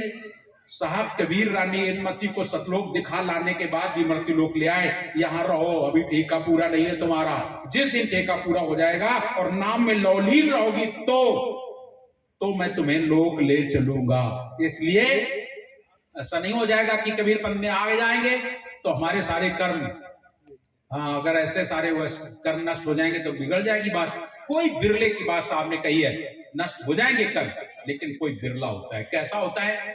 जिसके जीवन में ऐसा भाव हो। साहब कबीर के शब्दों में मिलता है ज्ञान कर ज्ञान कर ज्ञान का गेन कर। इतना सुंदर ज्ञान हो, इतना सुंदर ज्ञान हो। साहब कबीर आज से 600 वर्ष पूर्व आए, ठीक है? उस समय तो क्रिकेट का खेल नहीं होता था ना, होता था क्या? और साहब ने इसको क्या बोल रहे हैं देखिएगा, बिल्कुल क्रिकेट जैसी बात कर रहे हैं इसमें। ज्ञान कर ज्ञान का गेन कर और सुरति का दंड कर। बैट से पीटी जाती ना क्या, इधर मारी उधर चली गई, इधर मारा उधर चली गई, पूरे ग्राउंड में चारों तरफ गेंद घूमती कि नहीं। साहब कबीर उसी को बता रहे हैं। साहब कबीर ने तो नहीं क्रिकेट खेला था ना, साहब कबीर तो साहब है, लेकिन कितना सुंदर उदाहरण उस समय उन्होंने लिख के रखा है। ज्ञान कर ज्ञान का गेन कर, ऐसा ज्ञान करो, ऐसा ज्ञान करो जैसे गेंद। ज्ञान कर ज्ञान का गेन कर, सुरति का दंड कर और सुरति रूपी दंड से ज्ञान को पीटो, भगाओ, इधर उधर मारो। कभी भी ज्ञान को बचा के नहीं रखना। अगर तुम्हें आता है तो किसी जरूर को बता दो, किसी और को। इसलिए पता नहीं मुझे कब क्या हो जाए, जो ज्ञान मेरे पास है अगर किसी को दे देंगे तो कम से कम पृथ्वी पर बना रहेगा, और अगर हम उसे छुपा के रखेंगे तो लेके चले जाएंगे ना, वो नहीं रह जाएगा। इसलिए ज्ञान कर ज्ञान का गेन कर, सुरति का दंड कर, या खेल मैदान चौगान माई, और खलक की भ्रमणा छाड़ दे बाल का। हम साहब के शरण में आ जाएं और खलक की भ्रमणा छाड़ दें। इस संसार की भ्रमणा में ना पड़े, इस संसार के भ्रम में ना पड़े। संसार का जो भ्रम है, इसी भ्रम में ही तो पढ़ करके हमने अपना जीवन सारा बर्बाद कर दिया है। किसमें पढ़े? मैं मेरा, ये मेरा, ये तेरा, ये मेरा, मैं हूं, ऐसे कहते कहते तो जीवन हमारा चला गया। सबका मैं और मेरा, तू और तेरा, इसी में तो सारा संसार जा रहा है। साहब कबीर कह रहे हैं ये भ्रम को छोड़ दो, जगत की भ्रमणा छाड़ दे बाल का, आजा भेष भगवंत माई। भेष भगवान का क्या मतलब? भेष भगवान का मतलब कपड़ा नहीं होता है। भेष भगवान का मतलब ये नहीं है। भेष भगवान का मतलब है, साहब कबीर कहते हैं, जो तू चाहे मुझको, जो तू चाहे मुझको, तो सार सकल की आस, और मुझी जैसा हो रहे तो सब सुख तेरे पास। वहां पर ऐसा नहीं कह रहे हैं कि भेष का मतलब कपड़े, दाढ़ी जटा, नहीं। अगर तुम मुझे चाहते हो तो जो तू चाहे मुझको, तो सार सकल की आस, आस छोड़ दे। और आस हमारे जीवन में नहीं छूटती है, आस बनी रहती है, अभी ये, अभी ये, अभी और, अभी ऐसा, अभी वैसा। आस में जीते ना, कई कई पहले लिखा पढ़ाया जाता था अक्सर, आशा ही जीवन है। जीवन और सच में आशा ही जीवन है। आशा में हम बने रहते हैं, अभी ये कर ले, अभी ये कर ले, अभी और कर ले, ऐसा कर ले, वैसा कर ले, और ऐसा करते करते एक दिन चले जाते हैं। लेकिन कभी ये नहीं सोचते हैं आशा हमारे पास, आशा एक साहेब जी की दूजी आशा छोड़ दे। सब तो ये कहता है, लेकिन हमारी साहब में आशा नहीं हो पाती है। हम साहब की केवल आशा नहीं कर पाते हैं और सब आशा करते हैं। और साहब कहते हैं आशा एक साहेब जी की दूसरी आशा छोड़ दे, नाता एक साहेब जी से दूसरा नाता तोड़ दे, तब तो बात बने। तो हम ऐसा नहीं कर पाते हैं। साहब कबीर कहते हैं, जगत की भ्रमणा छाड़ दे बाल का, ज्ञान कर, ज्ञान कर, ज्ञान का गेन कर, सुरति का दंड कर, या खेल मैदान चौगान माही, खलक की भ्रमणा छाड़ दे बाल का, आजा भेष भगवंत माही। साहब आगे क्या करें, भेष भगवान की शेष महिमा करें, उस भेष की, उस भेद की, उस ज्ञान की शेष महिमा करें। शेष साहस मुख बहुगुण गावे, नारद सारद पार न पावे, अगम अगोचर ताई बतावे, पार करे गहरी जलधारा, सत्याचार कबीर का प्यारा झंडा निर्मल। तो प्रिय सज्जनों, वो है शेष साहस मुख से गाता है, फिर भी उसकी महिमा नहीं गा पाता है। तो साहब कबीर कहते हैं, ज्ञान कर, ज्ञान कर, ज्ञान का गेन कर, सूरत का दंड कर, या खेल मैदान चौगान माही, खलक की भ्रमणा छाड़ दे बाल का, आजा भेष भगवंत माही। भेष भगवान की शेष महिमा करें, और शेष के शीश पर भूम धारी, काम दल जीत के। कैसे? काम दल जीत के, क्रोध को मार के। ये हमारे जीवन में काम को छोड़ दें और क्रोध को मार लें। काम दल जीत के, क्रोध को मार के, गगन की गुफा में मदन जारी। जिसने काम क्रोध को छोड़ करके और सुरती अपने साहब में नाम में लगा ली हो, काम दल जीत के, क्रोध को मार के, गगन की गुफा में मदन जारी। और कहें कबीर कोई संत जन सूरमा, जो कर्म की रेख पर नहीं। कर्म की रेख पर मेक मारना सबके बस की बात नहीं। कोई एक संत होता है। एक छोटा सा उदाहरण आपको सुनाओ, कैसा संत होता है। एक सेठ जी थे, उनके कोई संतान नहीं थी। इलाहाबाद का लगा मेला, तो इलाहाबाद में मेले में तो बहुत सारे संत जाते हैं। उन्होंने सोचा सेठ जी ने कि अब मेरे कोई संतान है नहीं, तो चलो संतों की सेवा में अपना पैसा लगा देते हैं। तो जो संत आते उनके चरण धोते, चरणामत लेते, आरती करते, और चलते वक्त उन्हें कुछ ना कुछ दान दक्षिणा दे देते, चले जाते। लोग पूछते भी कुछ, तो क्या कर सकते थे, बस यही तो कर सकते हैं, भगवान की दया है, ईश्वर की दया हो, बस यही तो हम लोग कह सकते, कर क्या सकते, कुछ भी नहीं कर सकते। लेकिन हुआ ये कि उनके पास ये सब करते रहे, तब तक एक दिन नारद बाबा आ गए। और जब नारद बाबा गए तो नारद बाबा ने भी, नारद बाबा की उन्होंने बढ़िया सेवा की, बढ़िया ले गए, आसन पर बैठाए, चरण धोए, चरणामत लिए, आरती किए, पूजा किए। नारद बाबा के मुंह से निकल गया, सेठ जी क्या चाहिए, और सब ठीक है कि नहीं? बस सब ठीक है, कुछ चाहिए तो बताओ, मैं तो भगवान का दूत हूं, मैं आपको दे सकता हूं, दिला सकता हूं। बोले कुछ नहीं चाहिए महाराज, बस एक बेटा नहीं था मेरे घर में, सब कुछ है, धन दौलत महल खजाना सब कुछ है, एक बेटा नहीं, एक बेटा मिल जाता तो अच्छा होता। नारद बाबा बोले इतना सुंदर सेठ, इतनी सेवा करता है, सेठ जी मैं जाऊंगा बैकुंठ और भगवान से कहूंगा कि एक सेठ जी को बेटा दिलाएंगे, और अगर सुनो मैं तुम्हें बेटा दिलाऊंगा तो, और अगर ना दिला पाया तो मैं कसम खा के जा रहा हूं कि लौट करके कभी इलाहाबाद नहीं। ये सेठ जी बोले ये और गलत बात हो गई, मैंने कहां से मांग लिया।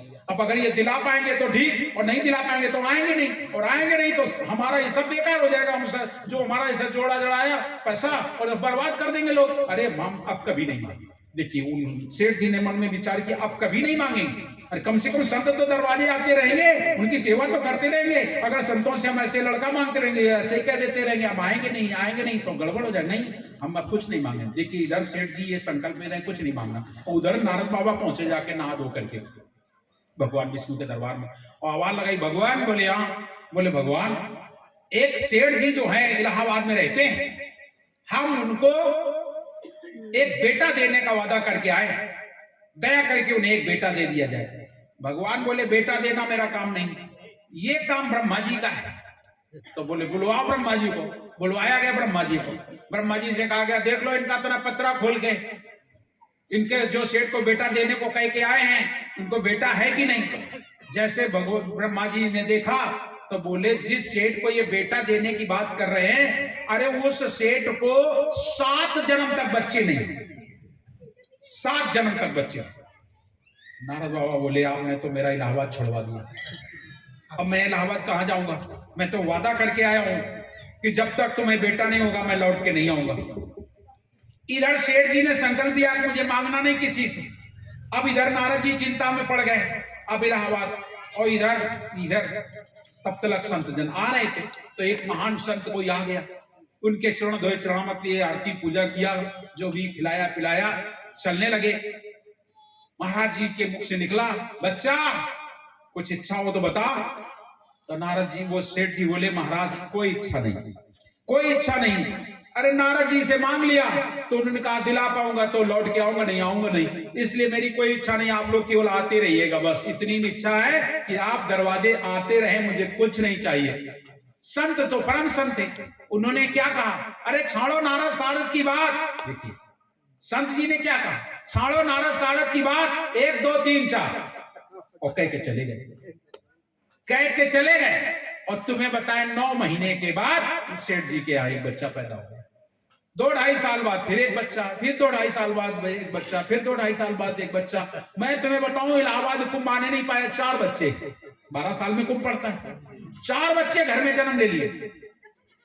इधर इलाहाबाद का फिर से मेला शुरू हुआ। नारद बाबा को लगा क्या बताया, मैं सेठ से कह के आया कि मैं बच्चा दिलाऊंगा और दिला नहीं पाया, और कहा था अगर दिला नहीं पाऊंगा तो आऊंगा नहीं। फिर देखिए अपना निकाला रास्ता। अरे बोले मैं ये कह के आया था तुम्हारे यहाँ नहीं आऊंगा, इलाहाबाद तो जाऊं, नहा के आ जाऊं। नहीं उस रास्ते से जाएंगे जिस रास्ते में सेठ रहता है, दूसरे रास्ते से जाएंगे।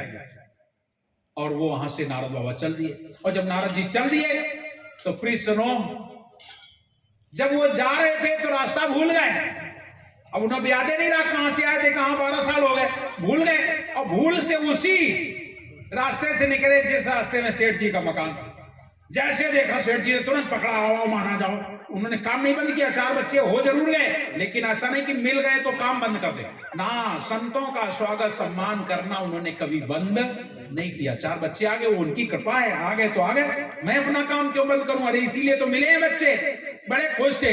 जो संत आते चरण धोते, चरणामत लेते, आरती करते, पूजा करते। नारद बाबा को देखा, जल्दी ले आए, पकड़ के बैठाया, उनको चरण धोने लगे, चरणामत लेने लगे। जब तो एक पीठी पे चढ़ा तो कोई हाथ पकड़ रहा है, होते ना जिनके घरों में बच्चे होते छोटे छोटे, कोई रो रहा है, कोई कुछ कर रहा है। नारद बाबा देखे, अरे सेठ जी। बोले हाँ, और ये सब क्या है। अरे बोले महाराज आप का आशीर्वाद है, 4 है, 4 सब आपका आशीर्वाद है, 4 हैं।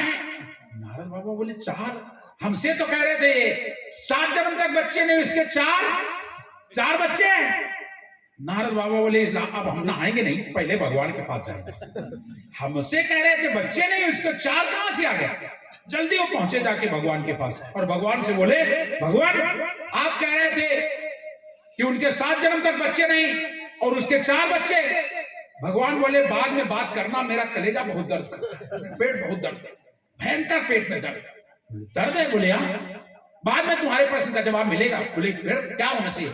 बोले कलेजा हमारा बहुत तेज दर्द कर रहा है और इसमें एक ही दवा पैदा कर सकती है। बोले क्या। किसी का कलेजा मिल जाए तो ठीक। कलेजा। बोले हाँ, अभी लेके आता हूं। अब लेके पहुंचे, जाके देवताओं से कहा अपना कलेजा दे दो। बोले क्या 2-4 होते का, एक ही तो होता है। मैं नहीं दे सकता, जिससे मांगे नहीं दे सकता। कोई देवता देने को तैयार नहीं, किसी ने नहीं दिया। तो बोले चलो मृत्युलोक में चलते हैं। हम मृत्युलोक में आ गए, जिससे कहे अपना कलेजा दे दो। पागल हो गया क्या, मुझे मरना है क्या। मैं नहीं देगा। कोई कहता मुझे बेटी का विवाह करना, कोई कहता बेटा करना है, कोई कहता घर बनवाना, मैं कलेजा नहीं दे सकता।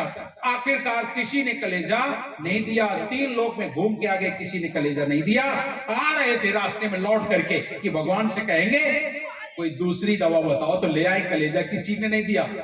तब लौट रहे थे तो बीच रास्ते में एक पेड़ के नीचे वही संत जी बैठे ध्यान कर रहे थे, भजन कर रहे थे।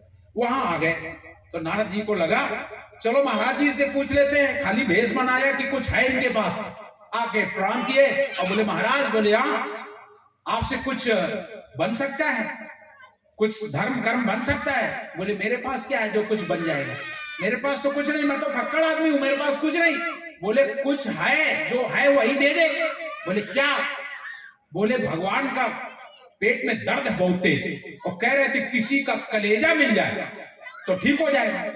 वो रोने लगा, संत रोने लगा और रो करके बोला अरे सब तो भगवान का है, मेरा तो कुछ है ही नहीं, सब भगवान का है, जल्दी कर कलेजा निकाल।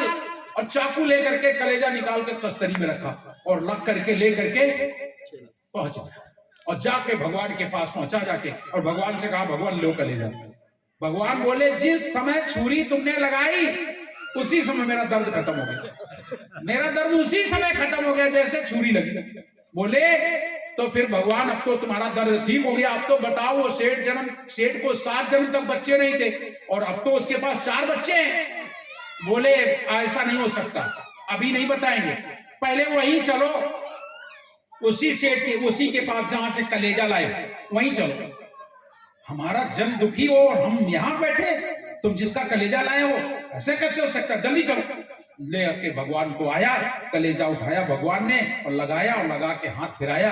महाराज जी फिर से सतनाम सतनाम कह करके उठ के बैठ गए और जब उठ गए बैठ गए तो नारद जी फिर हाथ जोड़ के बोले अब तो बता दो, अब तो बता दो कि उनको तुमने कहा था 7 जन्म तक बेटा नहीं और उसके 4 बच्चे। भगवान बोले नारद ऊपर की दोनों गई और ये की गई हेराए और कहे कबीर जाकी चारों गई तासे ना ही बिसाए। अरे ऊपर की फूट गई तो फूट जाए, भीतर की तरह फूटी हो, तुम्हारी तो चारों फूट गई। कहा?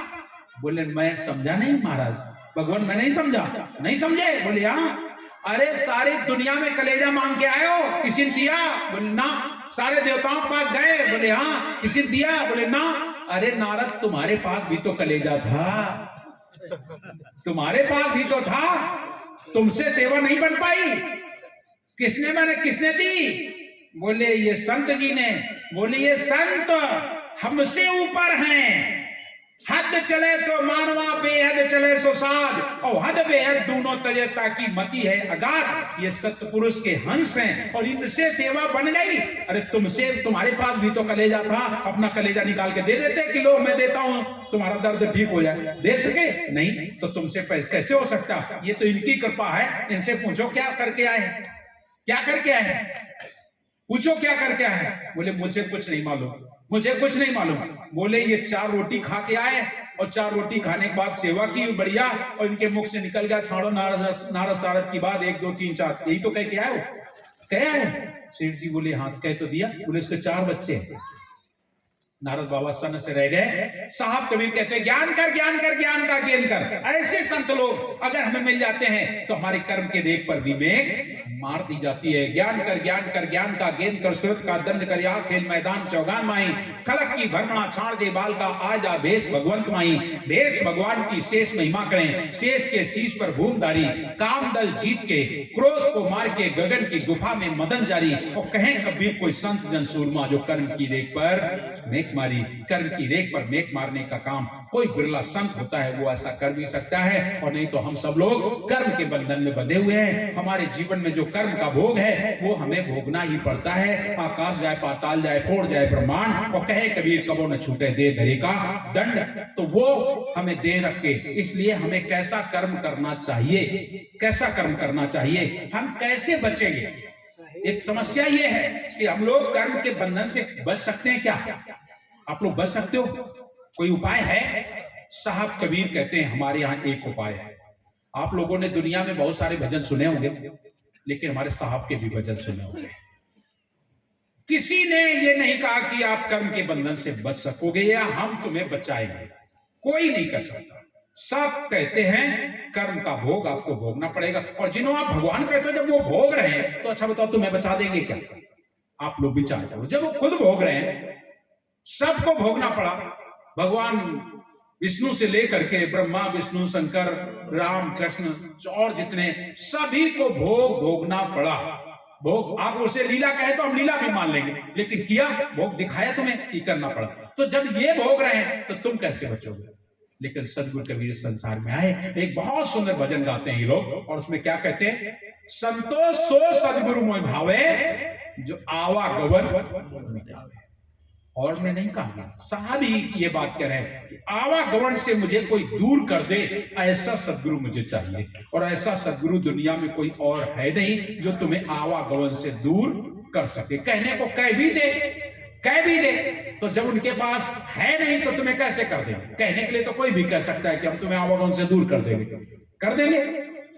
नहीं कर देंगे, क्योंकि आवागमन से दूर करने का जो शब्द है वो तो सदगुरु कबीर साहब के पास है, वो तो सार शब्द है, वो तो नाम पान परवाना साहब लेकर के आए। इसलिए आवागमन से दूर करने का कोई उपाय नहीं है और ना कोई ने किया है, आज तक किसी को दूर नहीं किया, किसी को ऐसा नहीं कि आवागमन से रहित कर दिया जाए। लेकिन सदगुरु कबीर जब आए और आकर के वो कहते हैं संतो सो सदगुरु मोहि भावे, मुझे वो सदगुरु भाता है। दुनिया में तो बहुत सारे गुरु हैं, जगत गुरु, माया गुरु, ब्रह्म गुरु, ये गुरु वो गुरु, सब गुरु तो हैं, चारों तरफ देखो गुरु ही गुरु मिल रहे हैं।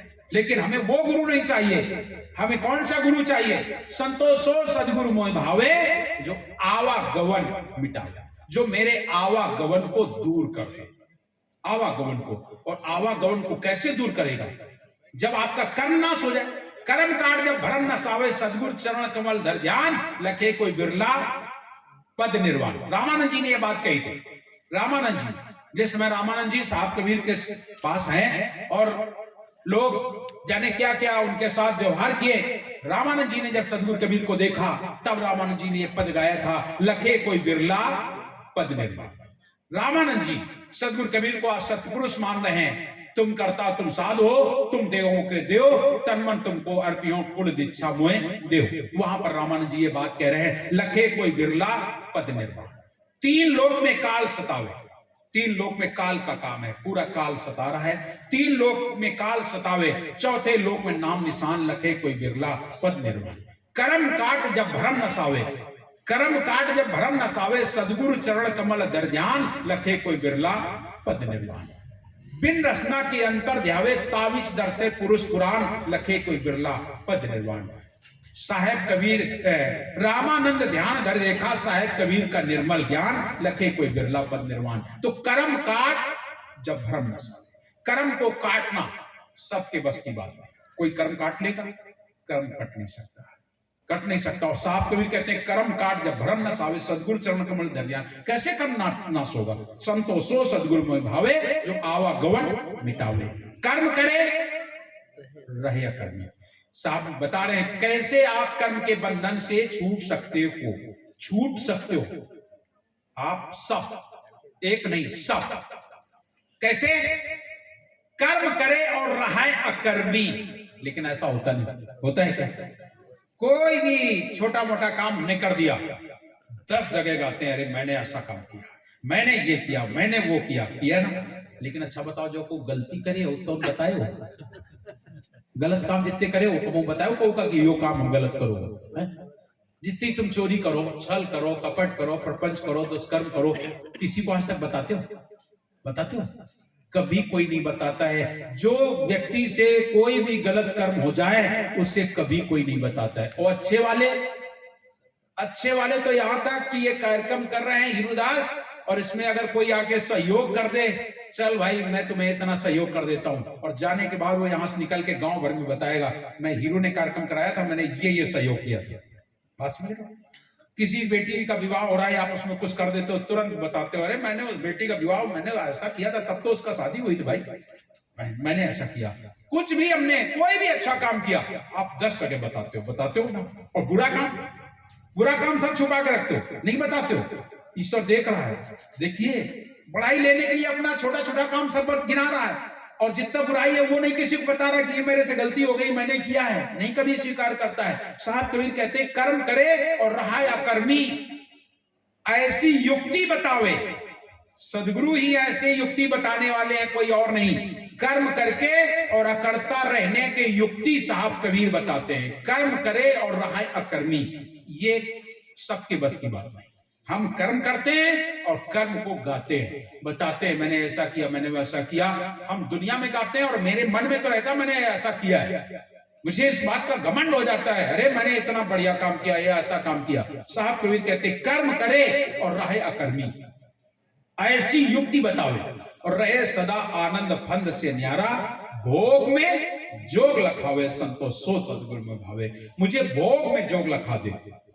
बड़ी समस्या है, भोग में जोग हो सकता है, भोग में जोग, भोग में जोग नहीं हो सकता है, लोग कहते ना, लेकिन साहब कबीर कहते भोग में जोग लखावे। अब आप लोग भोग में जोग का अर्थ गलत ना लगा लेना, पहले मैं भी गलत लगाता था। मैंने आचार्य रजनीश ओसिफ को जब सुना तो मैंने सुना कि उसके ऊपर तो जूता चप्पल बरसाए गए, उसने ऐसा किया वैसा किया, मैं सुना, लेकिन नहीं, भोग में जोग का कुछ और अर्थ है।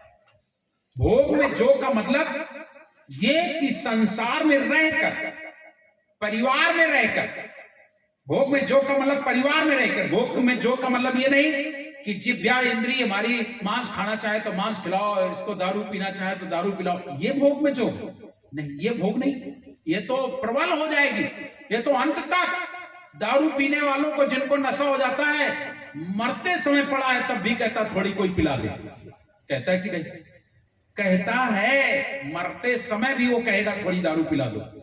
और दारू पी के भी मर जाना कबूल है उसे। जो बुरे कर्म करने वाले लोगों की यही दशा होती है, जिनके जीवन में नशा होता है। मैंने तो एक नहीं कई देखे, जो लोग नशा करते हैं आखिरी मरते टाइम भी वो यही कह रहे हैं, थोड़ा सा पिला देते, थोड़ा सा ये दे देते, वो दे देते। एक महिला जिसकी उम्र लगभग 75-80 साल, वो बुढ़ापे पे कबीर पंथ में आ गई थी। और जब कबीर पंथ में आ गई तो मन से तो उसने संकल्प किया था कि कबीर पंथ में आ गई, लेकिन जब मरने का समय आया तो मालूम है वो तो मांसाहारी थी। मरने के समय और वो जिद किए मुझे मांस चाहिए, उसका सब कुछ भूल गया, अब वो जिद किए मांस। और उसके 2-3 बच्चे थे, सयाने सब शादीशुदा बच्चे। बोले कैसे मैं मां को मांस खिला दूं, इसने तो धर्म मतलब वो कर लिया है, कबीर पंथ धारण कर लिया है। बच्चे बेचारे परेशान, और वो इतने परेशान करे, महिला घर में तांडव मचाए, मुझे खिलाओ, मुझे मांस खिलाओ, मुझे मांस खिलाओ। और तुम्हें मैं बताऊं, अंत में बच्चे बोले नहीं मानती तो खिलाओ, और तुम्हें बताओ उसको मांस बना के और मुश्किल से एक बार मुंह में डाला होगा, चली गई। बात समझ रहे? जिसके जीवन में बुरी लत लग जाए, हाँ तो आदमी, इसीलिए तो साहब कबीर ने सुरती का खेल बताया, जाकी सूरत जहां बसे तिसका तहां विश्राम। साहब कबीर क्यों कहते हैं कि श्वास श्वास पर नाम ले वृथा श्वास मत खोए? क्यों कहते हैं? केवल इसलिए कि आपके श्वास श्वास पर नाम लेने का मतलब आपके ध्यान में साहब हो जाए। तुलसी बाबा रामचरितमानस में लिखते हैं, कोटि कोटि मुनि यतन कराही और अंत राम कई आवत नहीं। कोटि कोटि यतन करने के बाद अंत में राम नहीं निकलता है। और साहब कबीर कह रहे हैं, श्वास श्वास पर नाम ले वृथा श्वास मत खोए, ना जाने ये श्वास का आवन होए ना होए। जब हम नाम ले रहे हैं, नाम में आपका ध्यान हो जाए, आपकी सुरती ध्यान साम में हो जाए, सब में हो जाए, तब बात बनेगी। तो आप अपने सुरती को संभालना है। आपकी सुरती अगर संभल जाए तो बन जाएगी बात। तो कैसे? कर्म काट जब भरम न साले, कैसे कर्म का नाश होगा? कर्म कैसे होगा? संसार में रह करके संसार से विरत हो जाना। संसार में रह करके हमारे जीवन में मोह खत्म हो जाए। कैसे खत्म होगा? मोह कोई ऐसी चीज तो है नहीं कि लाओ हम पकड़ के हटा दे तुम्हारे अंदर से। मोह तो तुम्हारे जीवन में है, मेरे जीवन में है, तुम्हारे जीवन में। मोह को पकड़ के दूर नहीं किया जा सकता। मोह तभी दूर होगा जब तुम्हारे जीवन में ज्ञान हो जाएगा। जिस दिन ये ज्ञान हो जाए कि एक दिन तो इनको जाना ही जाना है, पति को जाना है, पत्नी को जाना है, बेटा बेटी, घर द्वार, बापा जो भी है, जाना है ना, जाना है, सबको जाना है, एक दिन जाना है। जब तुम्हारे जीवन में ये बोध हो जाए कि जाना है, तो चला गया तो आपको दुख नहीं होगा, क्योंकि जाना है, आपको मालूम है कि जाना है। इसलिए आपको दुख नहीं होगा। जाना है उसको तो जाएगा ही जाएगा, तो दुख नहीं होगा। और जिसको ये है मेरा है, वो रात दिन रोएगा, लड़ेगा, झगड़ेगा, जाने क्या क्या करेगा।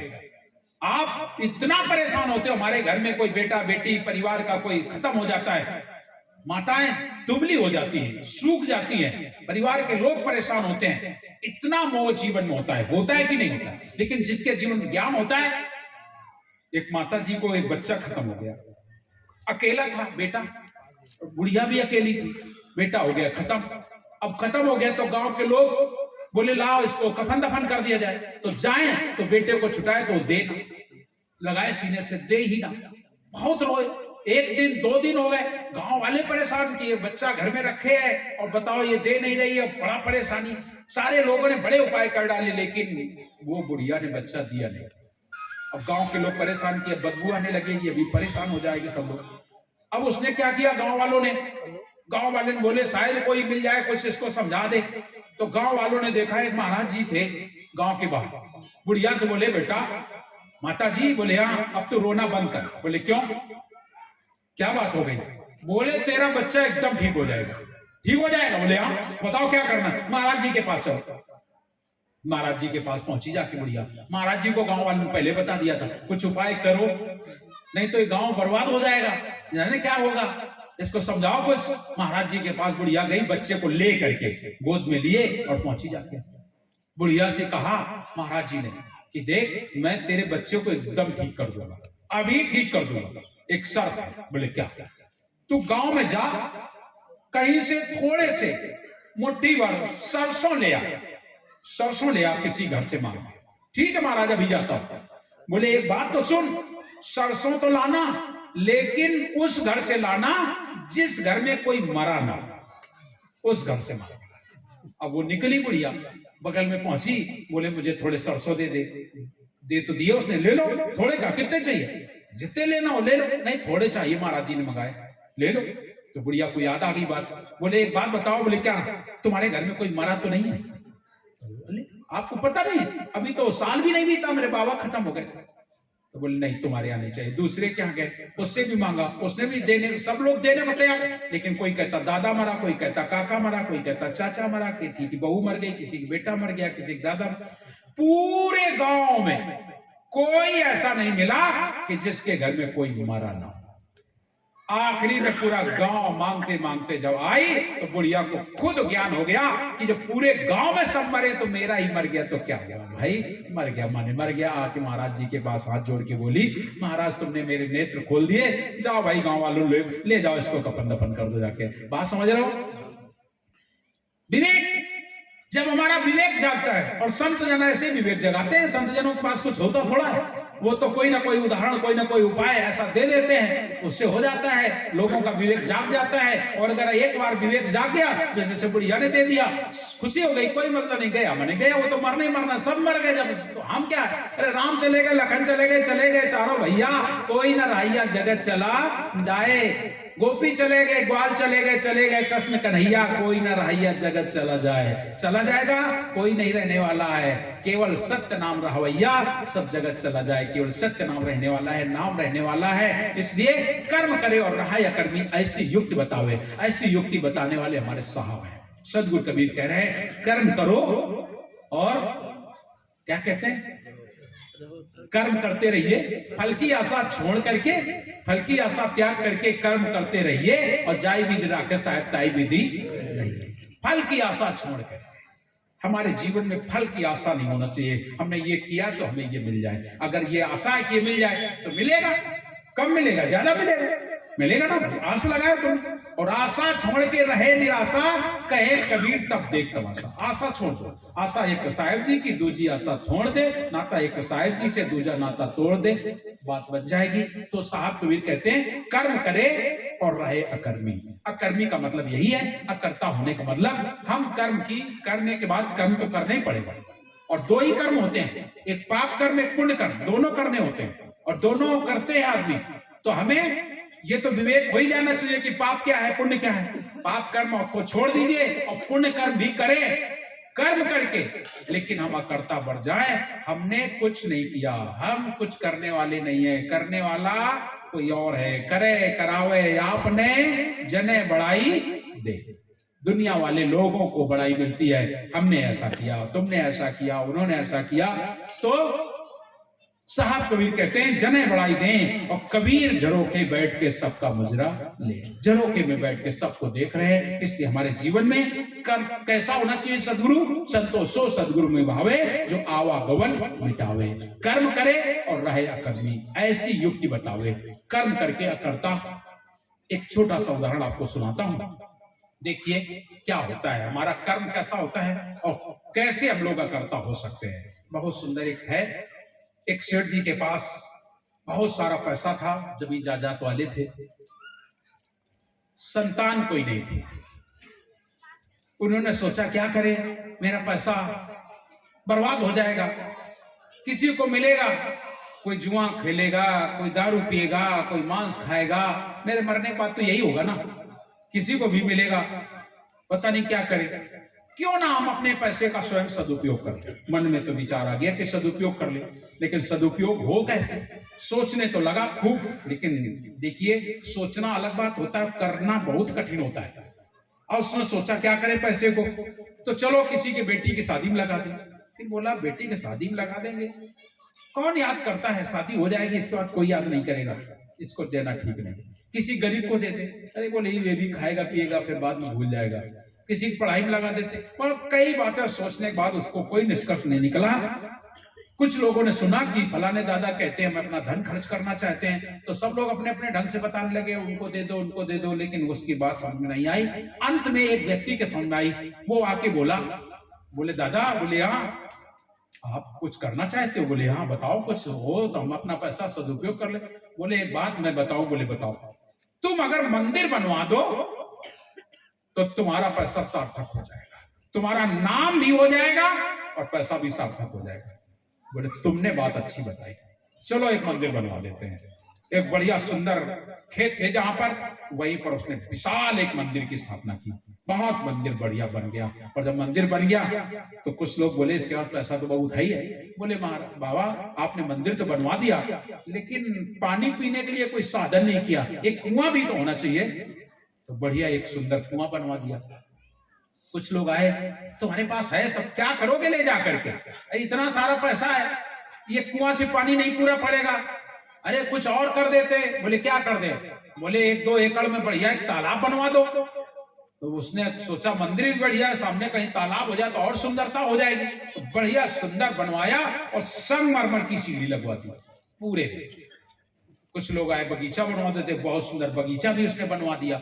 एक धर्मशाला भी बनवा दो तो धर्मशाला बनवा दी। अब मंदिर का नाम होने लगा, चारों तरफ से जय जयकार होने लगी, सारे लोग मंदिर में आने लगे, खूब भीड़ होने लगी, खूब लोग आने लगे। और जब आने लगे उसका नाम भी हो गया, अरे बहुत बढ़िया हुआ, बहुत बढ़िया हुआ। लेकिन हुआ क्या कि एक व्यक्ति की एक गाय वो छूट गई घर से।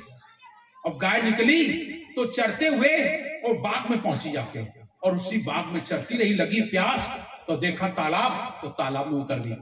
और जब तालाब में उतरी तो संगमरमर की सीढ़ी थी, उतरने को तो उतर गई, पानी पिया, लेकिन जब चढ़ने का नंबर आया तो सीढ़ियां थी चिकनी, वो चढ़े लेकिन वो चढ़ ना पाए। रात भर प्रयास करती रही, अंत में गाय उसी में गिरकर मर गई। और जब मर गई, गाय का जो मालिक था उसने देखा मेरी गाय कहां चली गई, ढूंढना शुरू किया। और जब ढूंढना शुरू किया तो ढूंढते ढूंढते उसको कहीं नहीं मिली। कुछ लोग बोले बाग में देख लो, बाग में गए, वहां भी देखा। और जैसे आगे जा रहे थे तो देखा तालाब में गाय मरी पड़ी थी। गाय को देख करके गाय वाला मन में विचार करता है कि अगर संगमरमर की सीढ़ी ना होती तो ये गाय मेरी मरती नहीं। गाय नहीं मरती, संगमरमर की सीढ़ी है इसलिए गाय मर गई है। चलो सेठ जी से कहते हैं सेठ जी ने ऐसा क्यों बनवाया। आकर के सेठ जी के पास पहुंचा और सेठ जी से बोला, सेठ जी बोले तुमने अगर संगमरमर की सीढ़ी ना लगवाई होती तो गाय हमारी मरती नहीं। तुम्हारे तालाब में मेरी गाय मर गई है और तुम मुझे गाय दो, और नहीं तो गाय की कीमत। अब वो व्यक्ति सोचने लगा अच्छा फालतू में फंसा जा रहा हूं। उसने तुरंत, देखिए बुरा हो गया ना उससे, इसलिए तुरंत अपने आप को पलटा और बोले क्या कह रहे हैं, मेरा कहां तालाब है, कहां मेरा तालाब है? अरे वो तालाब मंदिर बगीचा वो तुम्हारा है। बोले भाई किसने तुमसे कह दिया? वो मंदिर, तालाब, कुआं, बगीचा मेरा नहीं है। किसका है? बोले वो तो भगवान का है। भगवान का है? बोले हाँ। तो मैं भगवान के पास जाऊंगा, मेरी तो गाय मरी है भाई, मुझे तो गाय चाहिए। और भगवान के पास पहुंचा जाता, और भगवान के पास पहुंचा, भगवान से कहा भगवान, बोले हाँ मेरी गाय मुझे चाहिए, मेरी गाय मुझे चाहिए, तुम्हारे तालाब में मेरी गाय मर गई है। भगवान बोले कहां मेरा तालाब, कहां मेरा तालाब? अरे फला गांव में तालाब, कुआं, बगीचा, बढ़िया धर्मशाला, मंदिर वो आपका है, उसी में तो मरी है गाय मेरी। भगवान बोले क्या तुम बात करते हो, वो तो फला सेठ का है। बोले भगवान आप भी झूठ बोलते हो। अरे वो सेठ ने ही तो मुझे भेजा है कि भगवान का है, इसलिए तो मैं तुम्हारे पास आया हूं।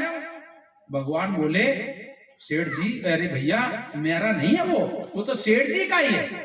नहीं भाई, सेठ जी ने तो मुझसे कहा है कि भगवान का है, इसलिए तो तुम्हारे पास आया हूं। भगवान समझ गए, बोले सुनो मैं चल रहा हूं सेठ जी के पास, अगर सेठ जी तुम्हारे सामने कह दें कि ये मंदिर, तालाब, कुआं, बगीचा भगवान का है तो हम तुम्हें गाय दे देंगे। बोले हाँ चलो। तो भगवान ने क्या किया, बूढ़े का रूप बनाया, 80-90 साल का, आधा पीतांबर पहरे, आधा कांधे पर लिए लकुटिया, झुकी कमर, और जाके और बोले सुन इधर उधर रहना, फिर मैं बुलाऊं तो आना। बोले आओ। अब तुम्हें बताऊं, वो गाय वाला जो था उसके पीछे उधर खड़ा होकर के, और इधर से भगवान पहुंचे, और भगवान ने क्या किया, जैसे बगीचे में पहुंचे बड़ी प्रशंसा की, वाह कितना सुंदर बाग है, ऐसा लगता है मानो बैकुंठ आ गया, यही बैकुंठ है, खुद आ गए तो बैकुंठ तो है।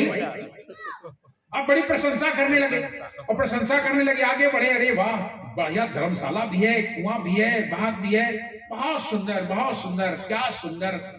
जेठ का महीना, तपती धूप।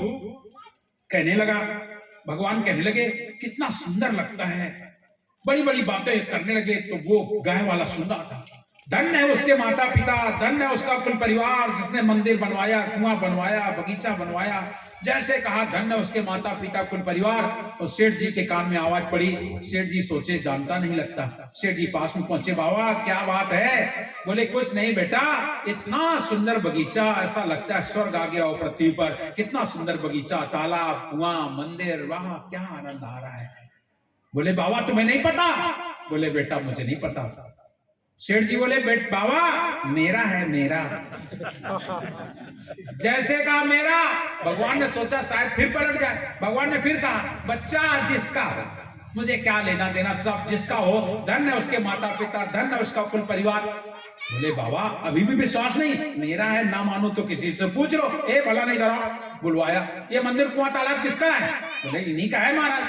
तब तक उन्होंने गाय वाले को इशारा किया, वो गाय वाला आके सेठ जी के पीछे खड़ा हो गया, और तब तक फिर भगवान ने पूछा, बोले जिसका भी हो, धन्य है उसका कुल परिवार, धन्य है भैया उसका गांव, कितना उसने सुंदर काम किया है, जो उसने भी किया हो। तो बड़ी गुस्सा बोला, अभी भी इस बुड्ढे को नहीं विश्वास है, मेरा है, मेरा मेरा है, मेरा सारा पैसा लगा दिया, तालाब को बनवाने में सिर से मिट्टी डाली है, मेरा तो ऐसा हो गया, मैं इतना बूढ़ा हो गया, मेरा है साफ। जैसे कहा मेरा, गाय वाले ने पकड़ा हाथ, बोले तेरा है तो जल्दी लगा,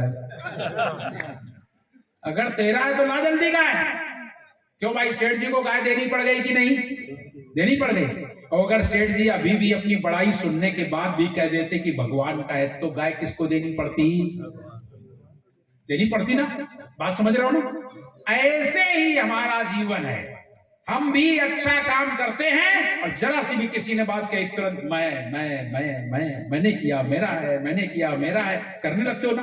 करते हैं, सब लोग करते हैं। अगर ऐसी स्थिति में भी हम अपने साहब को ना भूलें, ऐसी स्थिति में भी हम कहें मेरे साहब ने किया, जो भी किया करने वाले ने किया, साहब ने किया, सतपुरुष ने किया, मेरा कुछ नहीं है, मैं कुछ नहीं कर सकता, करने वाला वही है, कराने वाला वही है, मैं तो निमित्त मात्र हूं। अगर हमारे जीवन में ऐसी बात आ जाए तो साहब कबीर कहते हैं तब तुम कर्म के बंधन से बच सकते हो। तो वो गाय भगवान को देनी पड़ती, अगर वो भगवान के सामने भी कह देता कि ये मंदिर, कुआं, तालाब, बगीचा भगवान का है। लेकिन ऐसा होना मुश्किल होता है, ऐसा तभी होता है जब हमारे जीवन में ज्ञान हो जाए, विवेक जाग जाए, जब हम भक्ति में निपुण हो जाए, जब हमारे भक्ति में पूर्णता आ जाती है, तब हमारे मुंह से निकलता है जो भी हुआ है सब साहब जाने। साहब का काम जाने, मेरा कुछ नहीं है, हम तो केवल निमित्त मात्र हैं। देने वाला दे रहा है, लेने वाला ले रहा है, खाने वाला खा रहा है, क्या जाने क्या हो रहा है मुझे कुछ नहीं पता। साहब तुम जानो तुम्हारी महिमा, तुम जानो तुम्हारा काम जाने, तुम जानो और क्या कहते हैं, तुम जानो और तुम्हारा काम, तुमने जो किया मेरे बस की बात नहीं, तुम्हारी लीला तुम जानो, मैं कुछ नहीं हूं। जैसे ये भाव आ जाता है वो ईश्वर समझ लेता है कि अब इसका सब कुछ, उसी समय उसका जो कर्म होता है वो नष्ट हो जाता है। और जब कर्म नष्ट हो जाता है तब साहब कहते हैं अब तू चल अपने घर, हंसा दुर्मत छाड़ के तू तो निर्मल हो घर जाए हो। तो हमें अपने घर जाना है तो निश्चित ही निर्मलता होनी चाहिए और जीवन में धीरे धीरे प्रयास करो। आप सबसे निवेदन है, हम भी सोचें कि कुछ भी करें उसमें साहब को जरूर रखें कि साहब मैंने नहीं किया, सब करने वाले साहब हैं, आप जानो आपका काम जाने, मेरे से नहीं हो सकता। और सच में आप विचार कर लेना, आपके करने से कुछ नहीं हो सकता। कर सकते हो क्या? जिन माँ बहनों के बेटा नहीं होते क्या तुम बेटा दे सकते हो? जिसके पास धन नहीं क्या आप धन दे सकते हो? जिसका बेटा डॉक्टर इंजीनियर नहीं बन पाया, सर्विस नहीं लग पाई, क्या आप लगवा सकते हो? कर सकते हो? क्या कर सकते हो? एक अंधा व्यक्ति उसको आंख दे सकते हो? कोई लूला व्यक्ति उसको हाथ दे सकते हो? नहीं दे सकते हैं। देने वाला कोई और है, करने वाला कोई और है। एक अंधा व्यक्ति होता है, वो ईश्वर उसे इतना ज्ञान दे देता है, इतना ज्ञान दे देता है कि वो जो दिखाई पड़ता उससे ज्यादा उसके पास होता है ना। इसमें आप मोबाइल में देखिए प्रेमानंद आ रहे हैं, बिल्कुल सूर है, अंधे है, शंकराचार्य है, कितना बड़ा छोटी छोटी बातों में बढ़िया रहस्य बता दिया करते हैं, देते ना। अभी वो उनके ऊपर एक शब्द पे विवाद नहीं चल रहा है, लेकिन बताओ एक अंधा आदमी है, उसको वेद का ज्ञान है, रामचरितमानस का ज्ञान है, सारे ग्रंथों का ज्ञान है, बहुत सुंदर। कौन है? साहब कबीर ने क्या कहा है एक जगह पर, अब्दू कुदरत की गत न्यारी, अब्दू कुदरत की गत न्यारी, रंग नवाज करे वो राजा भूपत करे भिखारी, अब्दू कुदरत की गत न्यारी। पंगा मेर सुमेर उलंघे त्रिभुवन मुक्ता डोले, गूंगा ज्ञान विज्ञान प्रकाशे अनाथ बानी बोले, अब्दू कुदरत की गत न्यारी। संध्या पाठ में करते हो ना आप लोग? सोचो, करने वाला वो है, वो अंधा है और इतना बड़ा। अरे इसकी बात नहीं कह रहा हूं, मैं सच में बता रहा हूं। मेरे साथ एक अंधा था, पढ़ता था, कमलेश उसका नाम था। तुम्हें मैं बताऊं रेलवे में सर्विस भी करे और मेरे साथ पढ़ता था, और वो कहता था मेरा सपना है जज बनने का, बढ़िया फर्स्ट क्लास पास होने वाला, बिल्कुल अंधा। हम लोग डरते थे गुरुजी से कोई प्रश्न करना होता था, उसी से कहते थे कमलेश ये बात पूछ ले, ये बात पूछ लो। क्योंकि हम लोग बार बार पूछते थे तो सर जी नाराज, बार बार तुम पूछते हो, तो हम लोग बार बार उसको, और वो उसको मास्टर बताते थे, इसलिए चूंकि ब्लाइंड है, अंधा था। सब लोग जरा सोचो, अंधा आदमी और थोड़ा बहुत नहीं पढ़ा था, सोच लो बीएससी करने के बाद एलएलबी कर रहा था और नंबर टॉप में पास होता था, लेकिन सपना था जज बनने का। जज तो नहीं बन सकता, क्योंकि जज वही बन सकता है जिसकी आंखें होनी चाहिए अनिवार्य, क्योंकि वो देख के भी तो जजमेंट होता है। इसलिए तो सोचो, एक सूर, हमारे यहाँ एक सूरा रहता था, कैलाश उसका नाम था, असम पे रहता था, बिल्कुल पढ़ा लिखा, लेकिन भारत देश के हर प्रांत की राजधानी उससे मुंह जबान हो, हम लोगों को नहीं आती। उससे पूछ लो, वो सब असम की क्या राजधानी है, सिक्किम की क्या राजधानी है, मतलब हर देश हर प्रांत की राजधानी उसको मालूम, जाने कहां कहां के मुख्यमंत्री याद, जाने क्या क्या उसे याद, और बिल्कुल अंधा, एकदम अंधा। सोचो ये क्या है? अब्दू कुदरत की गत न्यारी, अब्दू कुदरत की गत न्यारी, रंग नवाज करे वो राजा भूपत करे भिखारी, अब्दू कुदरत की गत न्यारी। पंगा मेड़ सुबेर लग गए त्रिभुवन मुक्ता डोले, गूंगा ज्ञान विज्ञान प्रकाश है अनाथ बानी बोले, ये उसी की कृपा होती है। तो वो करने वाला है, और फिर भी बीच में हम खड़े हो जाते हैं, मैंने किया मैंने किया मैंने किया। अरे करने वाला कोई और है, लेकिन हम लोग अपनी आदत को सुधारने का प्रयास करोगे तो बन सकता है, ऐसा नहीं कि नहीं बन सकता है। हम केवल इतना कहने में क्या जाता है, अरे भाई साहब ने किया है, साहब की कृपा, साहब जाने, साहब का काम जाने, मेरे से कुछ नहीं हो सकता, मैं तो एक निमित्त मात्र हूं, कह सकता हूं। लेकिन नहीं, जहां बड़ाई वाला आएगा कहां साहब, कहां मैं हूं।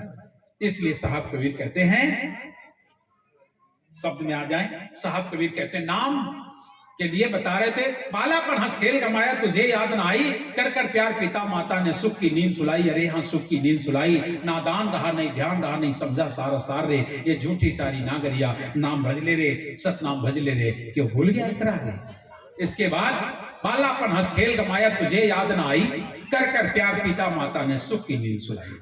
बाल्यावस्था में सबको सुख की नींद सुलाई जाती है। साहब कहते बालापन हंस खेल कमाया तुझे याद न आई, कर कर प्यार पिता माता ने सुख की नींद सुलाई। अरे हाँ सुख की नींद सुलाई, नादान रहा नहीं ध्यान रहा नहीं समझा सारा सार रे, ये झूठी सारी नागरिया नाम भजले रे सतनाम भजले रे, क्यों भूल गया इकरार रे। अब जवान हुआ जवानी रंग छाया, करत फिरे मन मानी। अब आप माता की भी नहीं मानते हो, पिता की नहीं मानते हो, संत जनों की नहीं मानते हो, गुरुजनों की नहीं मानते हो, मनमानी कर रहे हो कि नहीं? मनमानी कर रहे हो। और जब मनमानी करोगे तो होगा क्या? तो बिगड़ना है। यही अवस्था सुधरने की है। अगर युवावस्था में चाहे व्यक्ति तो अपने आप को सुधार सकता है। तो जवान हुए जवानी रंग छाया, करत फिरे मनमानी, और पर तिरियन को ताकत डोले तुझ में चढ़ी जवानी। अरे हाँ तुझ में चढ़ी जवानी, ये झूठी काया ये झूठी माया, ये झूठा तेरा व्यवहार रे, झूठी सारी नागरिया नाम भजले रे सतनाम भजले रे, क्यों भूल गया इकरार रे। आगे साहब कहते अब याद आएगा क्या? वृद्ध हुए तन रोग सताए, अब ना बने बनाए। क्यों भाई अब बनेगा? बुढ़ापा आ गया है, गांठों से चल नहीं पा रहे हैं। अब गांव जाना है कहीं सत्संग के लिए, क्या बताया साहब अब चल नहीं पाता हूं। चलो तुम्हें मोटरसाइकिल बैठा के ले चलेंगे, तो क्या कहते हो? चलेंगे तो आप बैठ नहीं पाएंगे, कमर भी दर्द गांठ भी दर्द। कानन बहर नैन नहीं सोचे, दांत भय बेकाम, कानों से सुनाई नहीं पड़ता, दांत भी काम नहीं कर रहे। कानन बहर नैन नहीं सूझे, आंख से दिखाई नहीं पड़ता। कानन बहर नैन नहीं सोचे, दांत भय बेकाम, और सो मेरे मन आप कब भजियो सतनाम। कब भजोगे? खटिया ते भुईमा कर दी नन छुट जाइए धनधाम, घर की नार विमुख हुई बैठी पुत्र करे बदनाम, बड़ बड़ा थे बिरथा बुढ़वाट पटाठो याम, सो मेरे मन आप कब भजियो सतनाम। कब सतनाम भजोगे? ये अवस्था जब आ गई, वृद्धावस्था में बनने बनाने वाली नहीं है। अगर तुमने युवावस्था में बना ली तो बुढ़ापा में भी बन जाएगी। क्यों? जब आप बचपने से बालापन से हर जपे जक्ष रहे उदास, सब तीरथ आशा करे कभी उदास। बाल्यावस्था से लेकर युवावस्था निकल गई और आपका ध्यान साहब के भजन पूजन में है, तो बुढ़ापा में भी कितना भी दर्द हो, कितना भी आपके जीवन में कष्ट हो, लेकिन आप साहब को नहीं भूलोगे। ये वादा हमारा है, हमने देखा है अनुभव किया है, इसलिए कह रहा हूं। अनुभव की बातें हैं ये कि आप साहब को भूल नहीं सकोगे। आपके जीवन में अगर शुरू से आपके ध्यान है भजन है, उस समय आप कष्ट पे भी, आपके जीवन में कष्ट भी आएगा तब भी आप साहब को याद करोगे। क्योंकि बचपने में जब कष्ट आए तो साहब को याद करते हैं। इसलिए साहब कबीर कहते हैं वृद्ध हुए तन रोग सताए, अब ना बने बनाए। अगर आज तुम सोचो बाल्यावस्था निकाल दी, जवानी भी निकाल दी, अब बुढ़ापा में आए हो, चलो साहब के शरण में जाते हैं। जब सब कुछ चला गया, बच्चे भी साथ नहीं दे रही, घरवाली भी साथ नहीं देते, परिवार के लोग साथ नहीं देते, तब चलो आश्रम में। और आश्रम में लोग आते हैं, मालूम है उनकी सुरती घर में बनी रहती है। ये तो आश्रम में रहते तो हमें पता है। जब आदमी का सब कुछ खत्म हुआ तो आश्रम में आ जाते हैं, और आश्रम में उनको हम सब देते हैं, खिलाना पिलाना कपड़ा लत्ता सब देते हैं। लेकिन उनको बिल्कुल जब कोई निकलता है तो उन्हें लगता है कहीं मेरा बेटा ना आ जाए, कहीं मेरा घर से कोई आ ना जाए। अरे आएगा, लेकिन फिर कहते हैं बातें उनसे करो तो कहते हैं क्या बताएं बहुत दुष्ट है, कहो साहब ना आए। उनका पूरा ध्यान अपने परिवार में लगा रहता है, पूरा ध्यान बच्चों में लगा रहता है। मैंने साहब ये किया वो किया, बच्चों के लिए ऐसा पढ़ाया वैसा लिखाया, लेकिन आखिरी समय मुझे धक्का दे करके निकाल दिया। साहब को याद नहीं करना है ना वो दिया। और अगर आप साहब में हो जाते बचपन से युवावस्था में, तो मालूम है आखिरी टाइम भी तुम कह देते अरे साहब जानेंगे, साहब का काम जाने, मुझे निकाल दिया, निकाल ले, मेरा साहब मालिक है, और साहब के नाम पर जी जाएंगे। और अगर आप साहब के नाम पर जी जाओगे तो याद रखना साहब आपको रखेगा और अच्छे से रखेगा, और अंत में भी आपको साहब ध्यान आएंगे, साहब ध्यान आएंगे। ऐसा ना सोच लेना कि साहब ध्यान में नहीं आएंगे, साहब आपके ध्यान में आएंगे।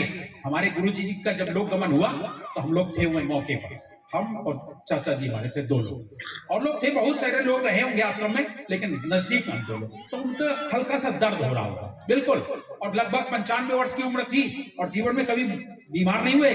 आखिरी समय की बात तो मैं बता रहा हूँ, आखिरी में वो लेटे तो उनको हल्का हल्का दर्द हो रहा होगा, तो मुख से हल्की सी आवाज आ रही थी कराने की।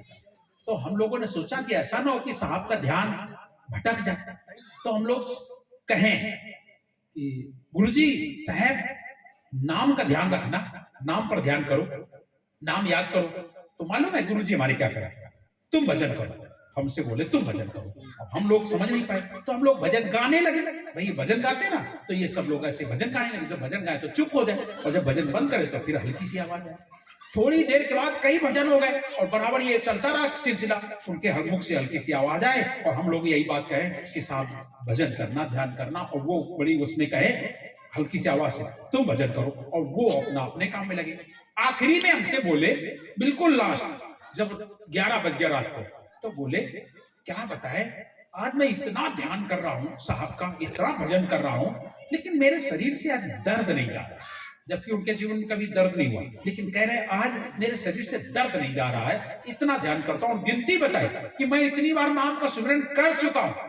तब हम लोगों को होश आया कि हम बार बार कहते थे कि तुम भजन करो, हम उनका ध्यान खंडित करते थे। और उनका आखिरी में ब्रह्म मुहूर्त में सुबह 4 बजे उठाया और सुबह 4 बजे उनका लोकगमन हो गया।